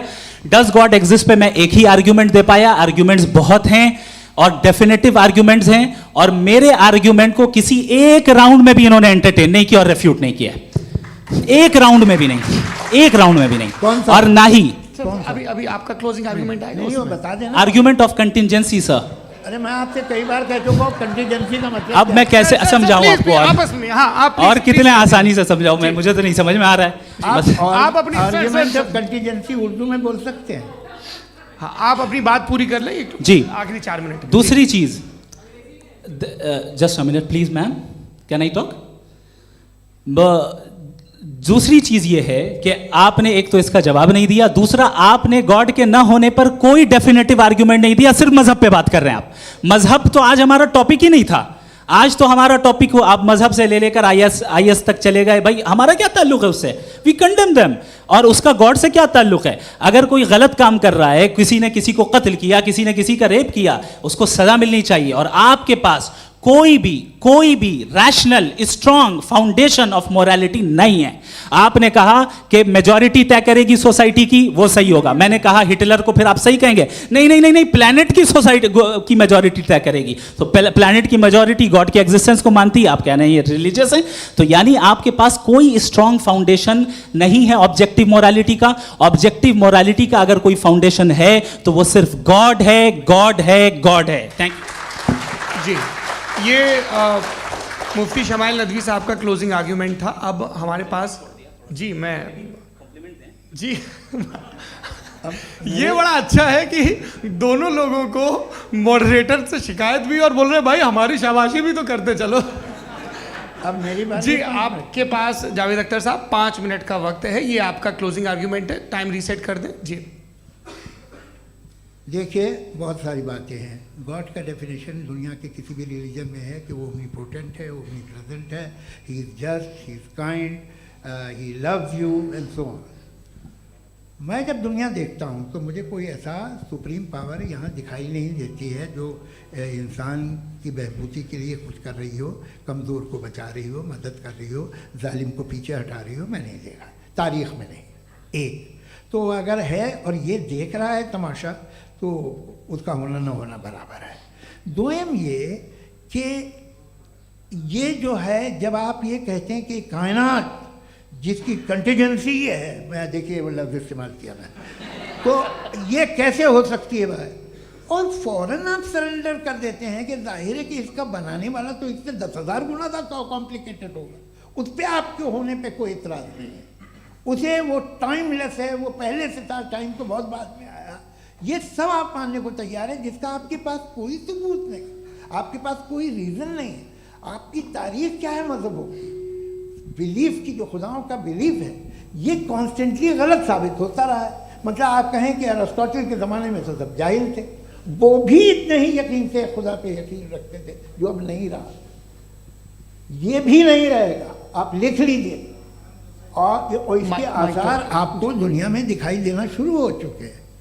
ये बहस क्या आज से 100 साल पहले इस तरह हो सकती थी? यहाँ तक तो आपको हम ले आए हैं। तो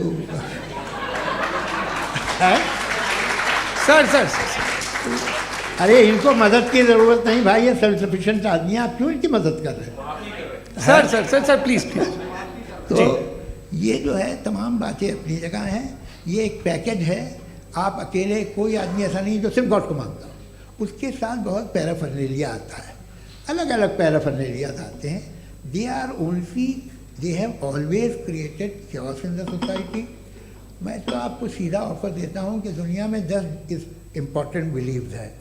आप एक मानते हैं, 9 नहीं मानते, 9 में आप एथीस्ट हैं, 9 को आप बिल्कुल रीजनेबली मेरी तरह देखते हैं। तो 90 मजहबी आदमी भी 90% एथीस्ट है, वो दूसरे खुदा नहीं मानता, एक खुदा मानता है अपना वाला, बाकियों को कहता है गलत है। अगर आप मानना ही बंद कर दें तो आपका 10% चांस है कि आप सही हैं और 90% चांस है कि आप गलत हैं। मेरा मशवरा है आप मानना छोड़ दिए तो 50% चांस होगा कि आप सही हैं और 50% चांस होगा, 40% आप गेन करेंगे बाय बिकमिंग एन एथीस्ट।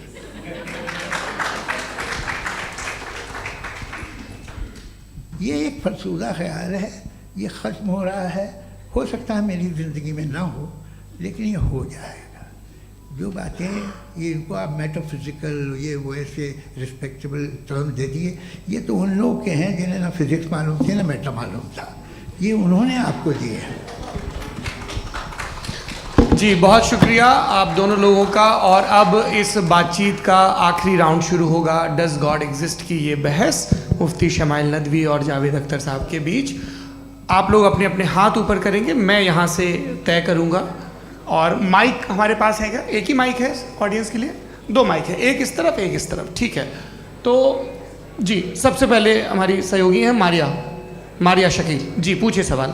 थोड़ा सा रुकेंगे ताकि कैमरे का फ्रेम आप पर आ जाए, आपकी तो प्रैक्टिस है टीवी की। जी नदवी साहब, मैं खुदा को मानती हूँ, पहले मैं इसी प्रमाइस से शुरू कर रही हूँ और ये बता रही हूँ आपको, मैं मानती हूँ।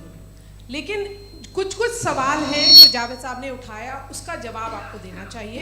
पहला सवाल ये कि गज़ा में सालों से छोटे बच्चे मर रहे हैं, वो उनको अगर खुदा मर्सीफुल है, हम मानते हैं कि अल्लाह ताला में बहुत ताकत है, तो वो बच्चे क्यों मर रहे हैं? दूसरी बात ये कि अगर कंटिजेंसी की जो आप बात करते हैं, पूरे मुस्लिम ममालिक मिल करके भी उन गज़ा के बच्चों को क्यों नहीं बचा पा रहे हैं? क्योंकि अगर वो चाहते, क्योंकि अल्लाह ताला उन पर हुकूमत करते हैं, सब पर हुकूमत करते हैं, तो वो उनको क्यों नहीं बचा? जी थैंक यू वेरी मच। बहुत अच्छा किया आपने इस चीज़ को जिक्र कर दिया, मैं इसको और अच्छे से एक्सप्लेन करने की कोशिश करता हूँ। देखें, जहाँ तक आपने कहा कि गज़ा के बच्चों को मारा जा रहा है, देखें 2 वर्ल्ड व्यू है, एक एथीस्टिक वर्ल्ड व्यू, एक थीस्टिक वर्ल्ड व्यू है। बच्चे मर रहे हैं दोनों वर्ल्ड व्यू में, लेकिन हमारा वर्ल्ड व्यू कह रहा है कि रिकॉम्पेंस है, ये कह रहे हैं कि उनका मरना बेकार जाने वाला है, कोई उसका रिकॉम्पेंस नहीं है, चूंकि इनके यहाँ आखिरत और अल्लाह का कोई तसव्वुर या गॉड का कोई तसव्वुर नहीं है। आपने ये सवाल किया कि गॉड मर्सीफुल है, क्यों नहीं रोकता? ये मैंने बताया कि ये मिसकंसेप्शन है लोगों के दरमियान कि गॉड को सिर्फ मर्सीफुल और ओमनीपोटेंट समझते हैं। गॉड के सिर्फ यही 2 एट्रीब्यूट्स नहीं हैं, गॉड के कई सारे एट्रीब्यूट्स हैं, उनमें से अल हकीम भी है, उनमें से ऑल वाइज भी है, ऑल नोइंग भी है। लिहाजा अगर इस दुनिया में किसी को तकलीफ आ रही है और गॉड उसको नहीं रोक रहा है, वो इसलिए नहीं रोक रहा है चूंकि इंसानों को फ्री विल दिया गया है। ठीक इसी तरीके से अगर एक डॉक्टर किसी छोटे बच्चे को इंजेक्शन लगा रहा है, उसे तकलीफ पहुंच रही है, उसके लिमिटेड पर्सपेक्टिव के एतबार से ये गलत हो रहा है और डॉक्टर बुरा है। लेकिन जब आप ब्रॉडर पिक्चर को देखेंगी, आपके और हमारे पास सिर्फ एक पिक्सल है, हमें इतना नजर आ रहा है कि गज़ा में कत्ल हो रहा है, लेकिन इसके पीछे कितना रिकॉम्पेंस उनको मिलने वाला है, पूरा पिक्चर गॉड के पास है। तो एक पिक्सल से आप पूरे पिक्चर को कभी भी जज नहीं कर सकती। आप इसमें कुछ जोड़ना चाहेंगे? आपको कुछ बोलना है इसमें? भैया आपने बहुत अच्छा जस्टिफिकेशन दिया। या आप वो जो वहाँ के प्राइम मिनिस्टर इजराइल के उन्हें भेजिए, वो बहुत खुश होंगे। आप जस्टिफिकेशन दे देना कि अगर गॉड नहीं है तो बच्चे क्यों मर रहे हैं, आप बताएं। जी, वो ये सवाल पूछ रहे हैं कि अगर आप ईश्वर का अस्तित्व नहीं मानते हैं तो उन बच्चों की मौत को आप कैसे इंटरप्रेट करते हैं? भाई ये दुनिया जो है, जो ताकतवर लोग होते हैं वो एक नाइंसाफ़ी करते हैं। तो ये अच्छा काम है आपके नजदीक, तो नेचर नाइंसाफी पे मबनी है। अरे मेरे भाई, आप नेचर की कहाँ बात कर रहे हैं, तो इंसान की बात जी, कर ये रहे तो फिर जब मैं इंसान की बात कर रहा था, आप नेचर की बात करने लग क्रॉस गए। एग्जामिनेशन नहीं। हैं। हाँ, अब आप मुझे बोलने नहीं देंगे तो अलग बात है, आप बोलिए, मैं मुझे कोई चीज़ जल्दी नहीं। जी नहीं, ये क्रॉस नहीं, एग्जामिनेशन एक है। मिनट, एक- क्रॉस मुझे एग्जामिनेशन। बोल तो लेने दीजिए। जी, बोलिए। ऐसी क्या बात ये है कि ह्यूमन सोसाइटी तभी साथ में रह सकती है जब वो मोहब्बत से, एकता से, एक दूसरे के एहतराम करके रहे। इसके अलावा पॉसिबल नहीं है, अकेले तो इंसान रह ही नहीं सकता। वहाँ पर कुछ लोग हैं जो फाउल करते हैं। वो फाउल हम हमेशा से तारीख में होता आया है।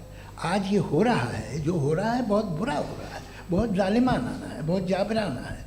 उसको आप कहें कि ये बच्चों को कॉम्पनसेशन मिल जाएगा या इसकी इंजेक्शन है, इंजेक्शन तो हेल्थ के लिए दिया जाता है। आप ये कह रहे हैं कि ये बच्चों की जो धज्जियाँ उड़ रही हैं ये इंजेक्शन है, ये विटामिन टेस्ट का। है, ये टेस्ट है, और उस टेस्ट में अगले उनको ऐसा रिकॉम्पेंस मिलेगा जो आपके तस्वुर के बाहर है। ये आप 3 बरस के बच्चे को बारूद से उड़ा के टेस्ट ले रहे हैं। वाह, वो नहीं ले रहा है, खुदा नहीं उड़ा रहा है, इजराइल उड़ा रहा है। जी, ये तो उसको कंडेम अगला करें। सवाल लेते हैं। अगला सवाल लेते हैं प्रोफेसर पुरुषोत्तम अग्रवाल। मुफ्ती साहब, एक निवेदन आपसे है कि कम से कम थोड़ा सा माइक क्लोज एक रखिए। रिलीजियस और फिलोसफिकल कर रहे मैम प्लीज। एक रिलीजियस और फिलोसफिकल ट्रेडिशन है जो ब्रह्मांड को यानी यूनिवर्स को ही अंतिम मानती है। सर्वम खलु इदम ब्रह्मम, this is Chandogya Upanishad, and it completely rules out the existence और नेसेसिटी, आपके शब्दों में necessity of a creator. The creation itself is the creator. तो एक मिनट प्लीज। दूसरा जो सवाल आपने अभी, जो आप बार बार कह रहे हैं कि भगवान विद्वान भी है, वाइज, सब जानने वाला, तो अगर विजडम में दुनिया भर के पापों और अत्याचारों को बर्दाश्त करना शामिल है, तो फिर इसका मतलब ये हुआ कि अगर मैं फ्री विल से उसको अपोज करता हूं तो ईश्वर की विजडम और मेरी फ्री विल में कॉन्ट्राडिक्शन है। Because when I am opposing whatever is happening in Gaza, then I am opposing the God's will और गॉड्स विजडम। जवाब लेते हैं क्योंकि तो गॉड की विजडम में, एक मिनट सर प्लीज सर, ये एक जुमला, गॉड की विजडम है कि गाजा में जो कुछ हो रहा है वो हो रहा है, मैं उसका अपोज कर रहा हूं, तो मैं गॉड की विजडम के खिलाफ जा रहा हूं। एक सवाल। दूसरा ये नहीं, आपने दो ऑलरेडी।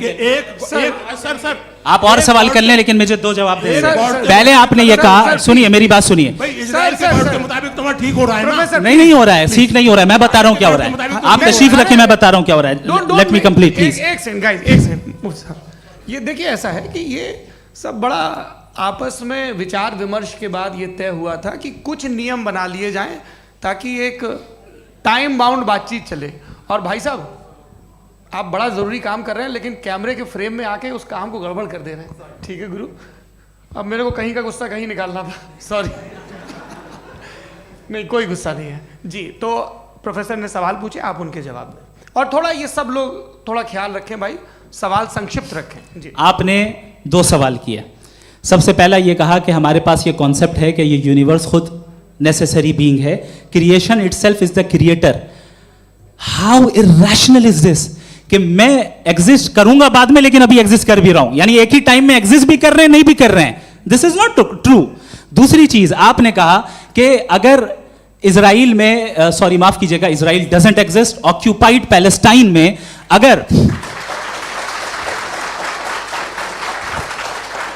अगर ऑक्यूपाइड पैलेस्टाइन में बच्चों को मारा जा रहा है फ्री विल की वजह से और गॉड नहीं रोक रहा, ये कॉन्ट्रडिक्शन है। ये बताइए कि एक एग्जाम में एक बच्चा गलत आंसर लिख रहा है, सुनिए, एग्जामिनर चाहे तो रोक सकता है, क्यों नहीं रोक रहा है? ये कॉन्ट्रडिक्शन है, ये कॉन्ट्रडिक्शन नहीं है। माइक नहीं सर, ये आपस में जी, ये क्या आपका सवाल? माइक दीजिए। फ्री विल दिया गया है टेस्ट के लिए, अकाउंटेबिलिटी के लिए। अगर फ्री विल नहीं होता तो आप कहते हैं हमें रोबोट बना दिया गया। नॉट मिसरिप्रेजेंट माय पोजीशन, आपकी जो भी पोजीशन, मैं अपनी फ्री विल के नाते, अपने ह्यूमन विजडम के नाते गाजा में हो रही अत्याचार का विरोध करता हूं। बिल्कुल करना चाहिए। आपके हिसाब से मैं गॉड की विजडम का विरोध कर रहा हूं? बिल्कुल नहीं, समाज हो रहा है गॉड की बिल्कुल भी नहीं, बिल्कुल भी नहीं। उसका वहां पर गाजा में कत्ल होना ये इंसानों के गलत इस्तेमाल का नतीजा है, फ्री विल के इस्तेमाल का नतीजा है। गॉड इसका हुक्म नहीं देता, उससे रोकता है। यही तो मसला है ना, आपके लिए कॉन्सेप्ट क्लियर नहीं है? नहीं भाई, आपने तो बताया था इंजेक्शन लगाने से बच्चे को तकलीफ होती है, ये इंजेक्शन लगा। सर आप ऐसे रेटोरिक स्टेटमेंट दें तब तो कोई नहीं, मसला नहीं, आपने समझते बोला रहेंगे। कि injection this is a rhetoric statement, this is not a logical argument sir. I am sorry, I am sorry. आखिरी 30 मिनट बड़े मुश्किल होने वाले हैं। जी मुफ्ती साहब आगे बैठे हैं, इनको माइक दीजिए। हाँ तरुण, माइक आप अपने पास रखिए, आपको कैमरे का फ्रेम पता है जी। सबसे पहले दोनों को मुबारकबाद। एक सर अपना आप नाम बता दें। मेरा आप अमेरिका में शिकागो में रहते हैं, इतना मुझे याद है। पता है आपको, यासिर नदीम अलवाजदी मेरा नाम है।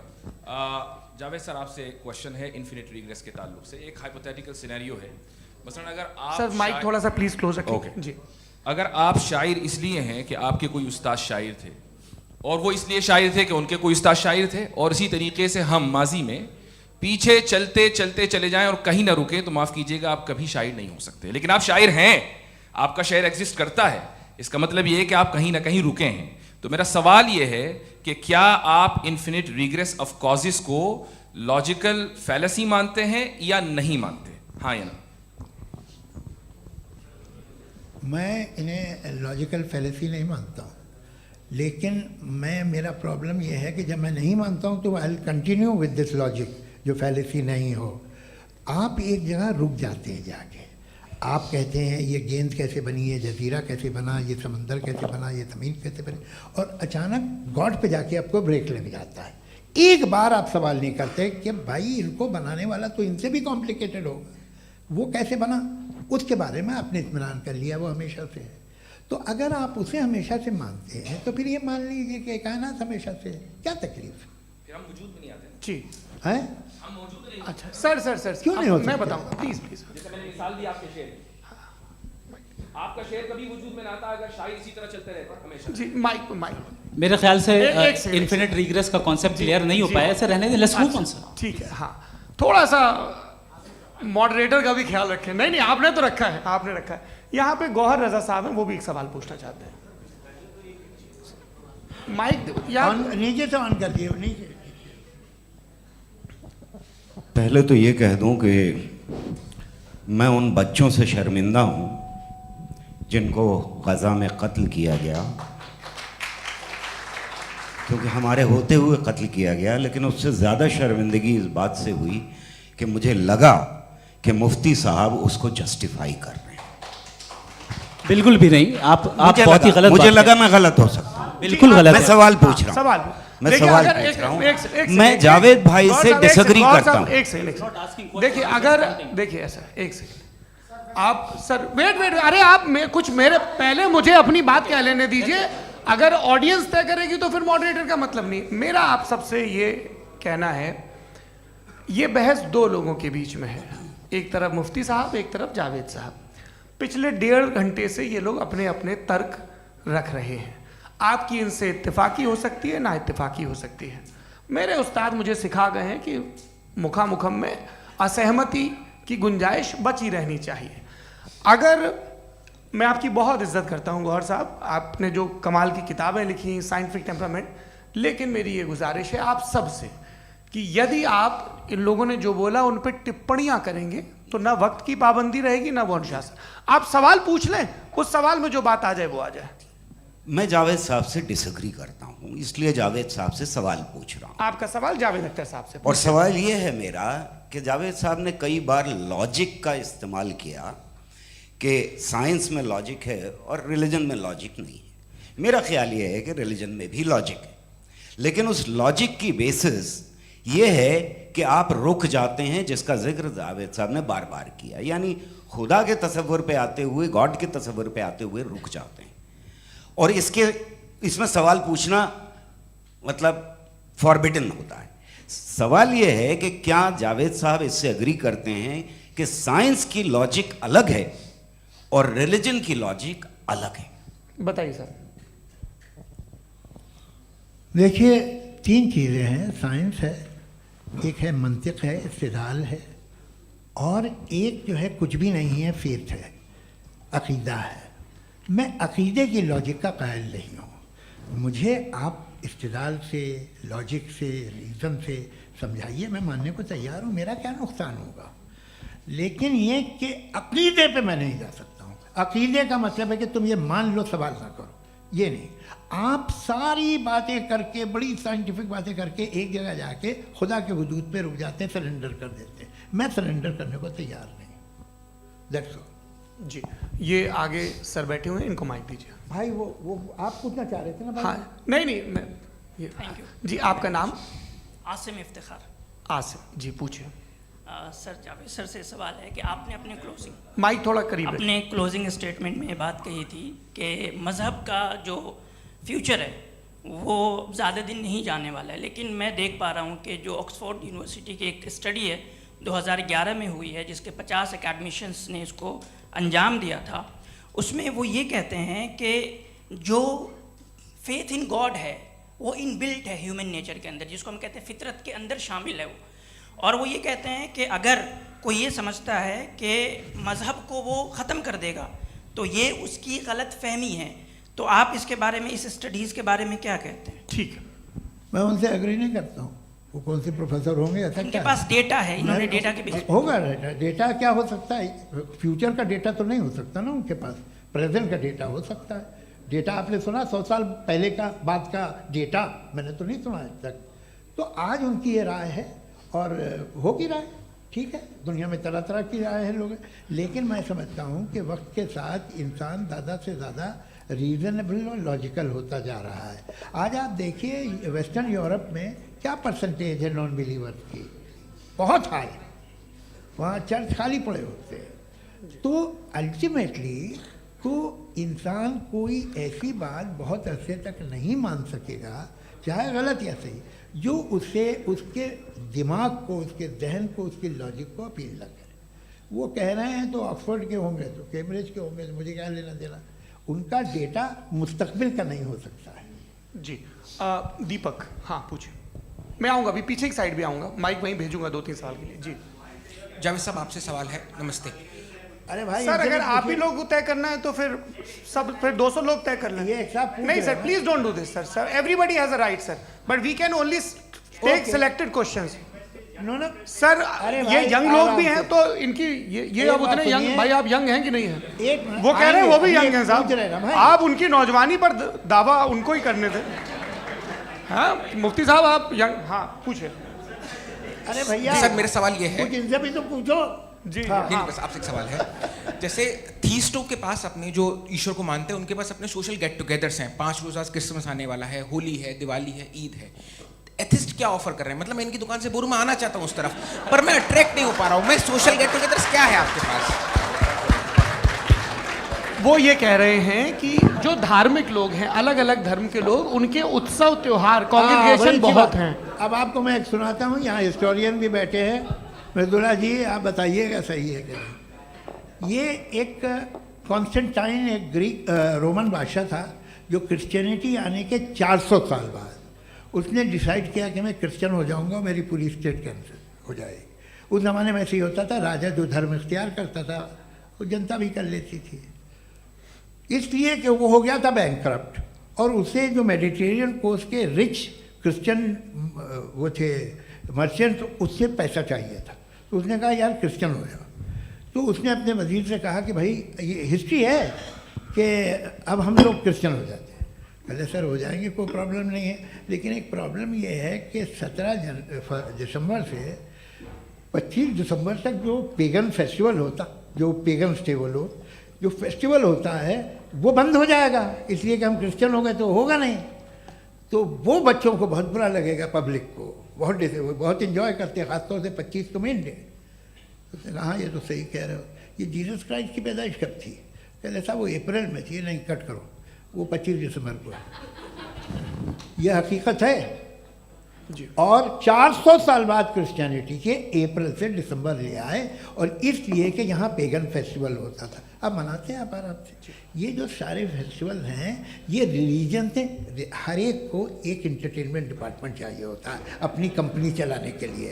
तो ये रिलीजन नहीं, ये सेकुलर त्योहार थे जिन्हें रिलीजन्स ने ले लिया है।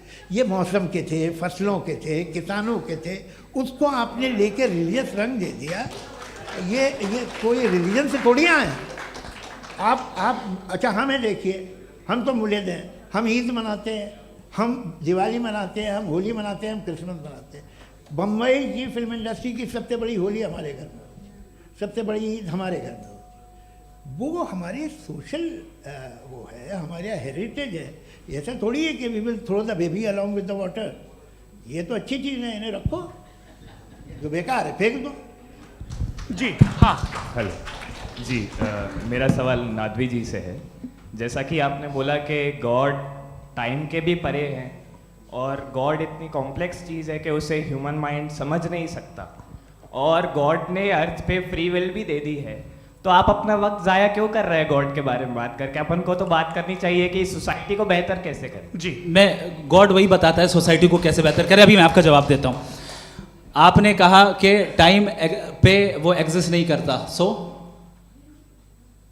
नहीं, मेरा सवाल ये है कि जैसा आपने बोला कि गॉड बहुत ही कॉम्प्लेक्स चीज है। मैंने कहा ही नहीं कि कॉम्प्लेक्स है, तो आपके अल्फाज हैं। कॉम्प्लेक्स का लफ्ज गॉड के लिए सुइटेबल नहीं है। क्यों? क्योंकि कॉम्प्लेक्स वो चीजें होती हैं जो ऑब्जेक्ट हो। God is not an object जिसको आप इंस्ट्रूमेंट के जरिए लेबोरेटरी में जाके टेस्ट करें, oh it's very complex. No, वो कोई कार का इंजन नहीं है। वो फिलोसॉफिकली नेसेसरी बीइंग ऐसी बीइंग है जो सिंपल बीइंग है। हाँ, आप उसको मुकम्मल तौर पे उसकी तमाम हिकमतों को जान ले और हर चीज को जान ले, ये पॉसिबल नहीं है, क्योंकि वो ऑल वाइज है, आप ऑल वाइज नहीं है, और वो खुदा है, वो आपको सारी चीजें बता दे, ये जरूरी नहीं। मेरा सवाल ये नहीं था। मेरा सवाल ये था कि जब गॉड इतना परे है इस दुनिया से कि उसने अर्थ पे फ्री विल भी दी है, हम सब ह्यूमंस की फ्री विल है, और जो सोसाइटी में हो रहा है वो अपन लोग डिसाइड करेंगे, तो अपन लोग डिसाइड नहीं करेंगे ना, अपन लोग डिसाइड नहीं करेंगे। गॉड जो है, गॉड ने वो उसकी जात, उसकी एग्जिस्टेंस टाइम एंड स्पेस से परे है, लेकिन वो हमारा टेस्ट ले रहा है, और उसी गॉड ने हमें बताया कि तुम्हें क्या करना है क्या नहीं करना है, तो जाहिर है उस गॉड की बात सुनेंगे ना हम। जी, वो पीछे एक चश्मा लगाया जो मैम खड़ी हैं, उनको दीजिए। हाँ आप जी जी बिल्कुल आएंगे। देखिए मैं कोशिश कर रहा हूँ सब तरफ जाने की। हाँ उनको दीजिए माइक। जी हेलो सर, मैं ओमनी प्रेजेंट नहीं हूँ, टाइम पाबंद हूँ, और जहाँ तक कोशिश कर सकता हूँ करूँगा। जी अपना नाम बताइए। मेरा नाम उर्सुला है, मैं दिल्ली यूनिवर्सिटी की एक स्टूडेंट हूँ और मैं स्टूडेंट फेडरेशन ऑफ इंडिया से हूँ। मेरा सवाल मुफ्ती जी से है कि इस हॉल के इस कमरे में बैठ के हम लोग रेप की मोरालिटी के बारे में फिलोसफिकली बात तो कर सकते हैं, बट असलियत ये है कि रोज़मर्रा की ज़िंदगी में औरतें रेप के थ्रू गुजरती हैं, और हम लोग सिर्फ नंबर्स पे इस तरह नहीं देख सकते, क्योंकि कितनी औरतें हैं इन कंट्रीज़ में जहाँ पे आप बता रहे हैं कि केसेस कम हैं, जिनका एक्सेस है कि वो जाके केस फाइल कर सकें।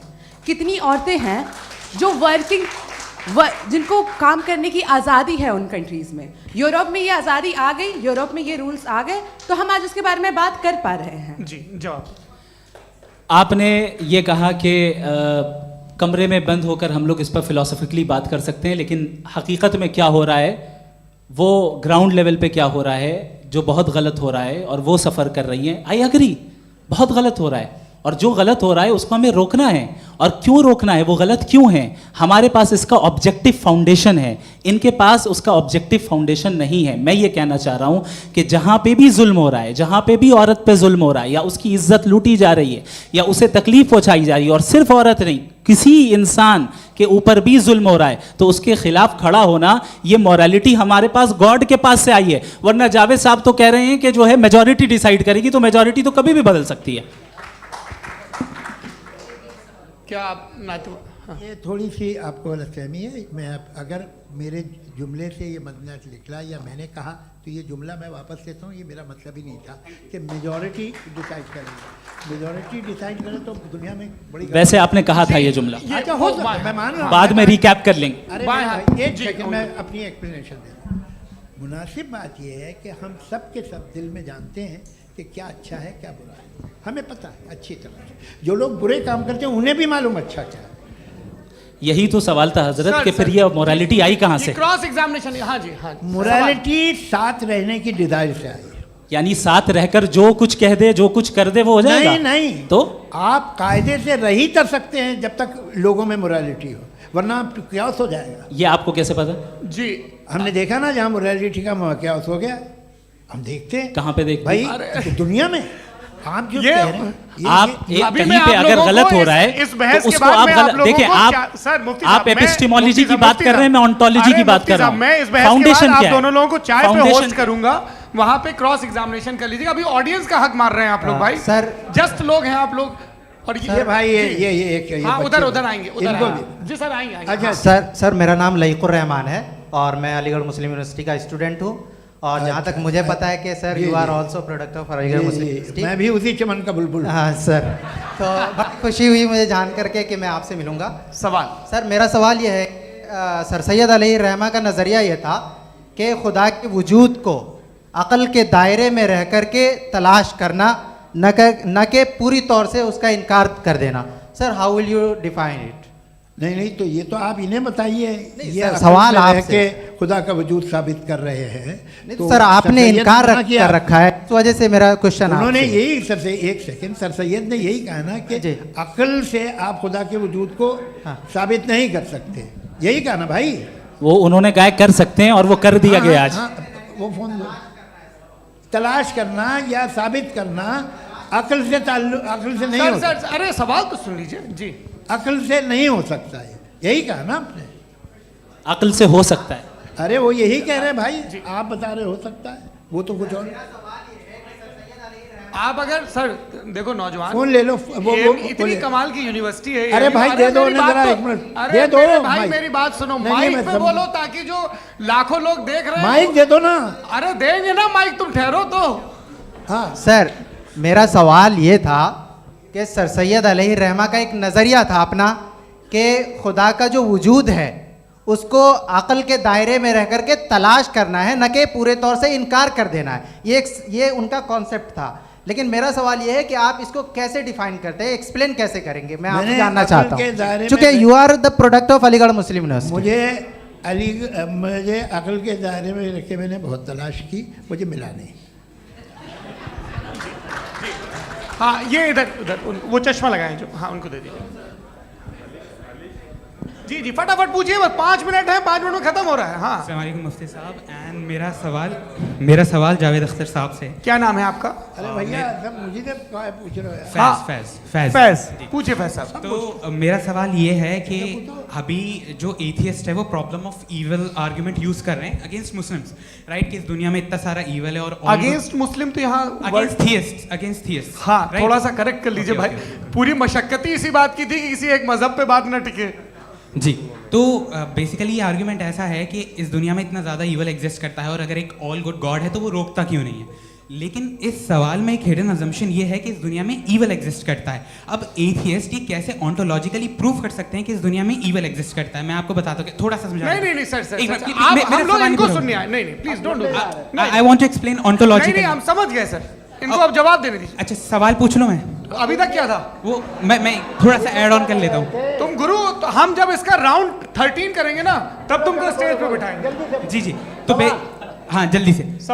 तो देखिए एथियज्म के हिसाब से सब कुछ रैंडमली बन गया है, सब कुछ एटम्स और मॉलिक्यूल्स है। एक पत्थर में और मुझ में सिर्फ इतना फर्क है कि हम लोग एटम्स और मॉलिक्यूल्स का अलग अलग रीअरेंजमेंट है। अब एक पत्थर को कोई इंसान तलवार से 2 टुकड़ों में काट दे या मुझे, according to atheism it is same. There is no evil and good according to atheism. जी अच्छा, फैज साहब का सवाल ये है कि हाँ कोशिश भी करते तो इससे गलत सवाल नहीं कर पाते। एक लाइफ फॉर्म है और लाइफ फॉर्म में फीलिंग्स हैं, मतलब लाइफ फॉर्म सुनता है, देखता है, टेस्ट कर सकता है, फील कर सकता है। तो उसकी जो क्वालिटी इस बबल में आ गई हैं, वो जानवर में भी है, इंसान में भी है। तो जाहिर है कि उसे कोई तकलीफ पहुंचेगी, तो चूंकि उसके पास वो सेंसिटिविटी है तो मैं करेगा। पत्थर में वो सेंसिटिविटी नहीं है। तो ये क्या सवाल हुआ कि अगर पत्थर को काटा तो पत्थर को तकलीफ नहीं होती, तो आपको काटे तो आपको क्यों तकलीफ हो? बैठ जाइए। जी हाँ, अगला सवाल। हाँ पूछे जी जावेद अख्तर साहब। अरे भैया सब आप लोग मुफ्ती साहब को छोड़ रहे हैं, मेरे ही पीछे पड़े हैं क्या? फिर चलो बोलो भाई। You asked how God can exist when children die in Gaza. हाँ? you asked how God can exist when children die in Gaza, and you also mentioned the rise of atheism in Europe. But the same events also are leading many atheists and non-believers to turn towards faith.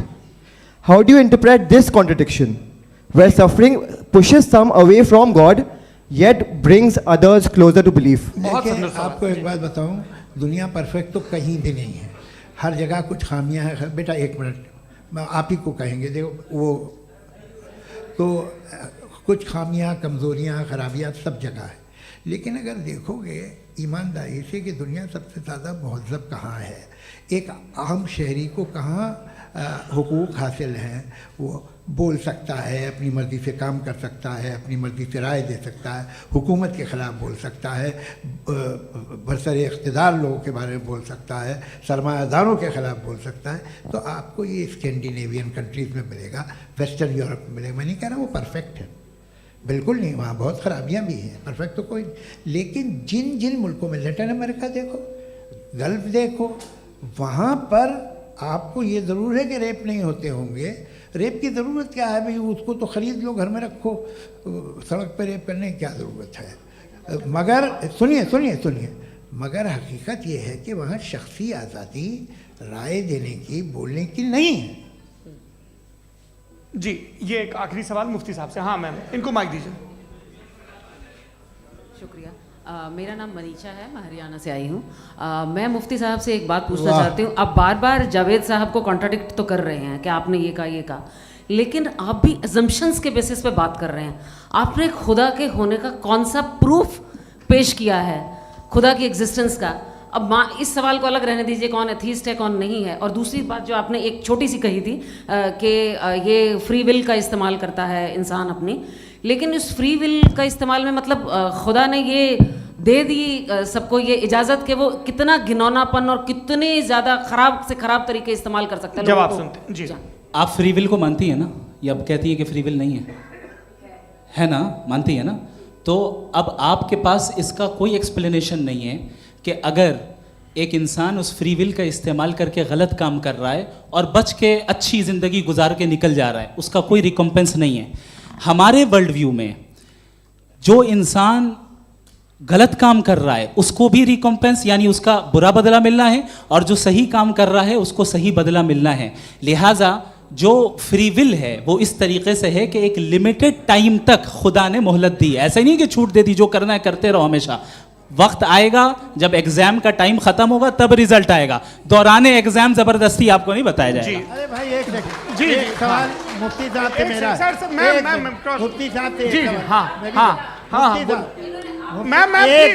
रुक जाइए, आपसे phone, आप इसके बाद आपसे बोलिए। मैं मुफ्ती साहब एक ही सवाल करता हूँ कि अगर जो हो रहा है फ्री विल से हो रहा है और एक दिन बरोज़ क़यामत इंसाफ होगा मैशर में वगैरह वगैरह, तो दुआ क्यों मांगते हैं लोग?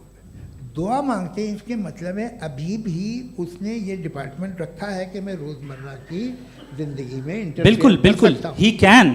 तो तुम कैन हो, तुम मुझे नौकरी दिला देते हो, मेरे बेटे को ग्रीन कार्ड दिला देते हो, और 45,000 बच्चे मरते उन्हें रोकते नहीं हो। नहीं तो क्या आप ये कह रहे हैं कि इस दुनिया में जालिमों को कभी पकड़ ही नहीं होती है? अरे जो भी पकड़ होगी वो बच्चे रोते हैं। बिल्कुल, देखिए मैंने अपने ओपनिंग स्टेटमेंट में यही कहा था कि जनाब जावेद साहब सिर्फ इमोशनल आर्गुमेंट देंगे। This is an emotional argument. ये छोटे मोटे इसके पीछे का रीजन मैंने बताया क्या है, इसके पीछे का विजडम क्या है मैंने बताया। मंच से आप लोगों को सज्जनों इसलिए कह रहा हूं ताकि थोड़ा सा आपके कॉन्शियंस पे जोर रहे कि आपको ऑर्डर बचा के रखना है। वक्त तय हुआ था, ये वक्त पूरा हुआ, आपने इतने धैर्यपूर्वक सुना, मैं आप सबका बहुत बहुत शुक्रगुजार हूं। यदि इन दोनों विद्वानों की इच्छा होगी तो कभी हम इस बातचीत का राउंड 2, राउंड 3, यही तो देखिए खूबी है इंसान की कि बहस मुबाहसे में वो पड़ा रहता है। आप लोगों ने बड़े धैर्य का परिचय दिया, बहुत बहुत शुक्रिया। इसी के साथ ये बातचीत यहाँ पे समाप्त होती है। मैं एक बात बता दूं, ये सारी बहस हो गई, अब मुफ्ती साहब और बड़े मुफ्ती साहब इन साथ के साथ मैं खाना खाने वाला हूँ।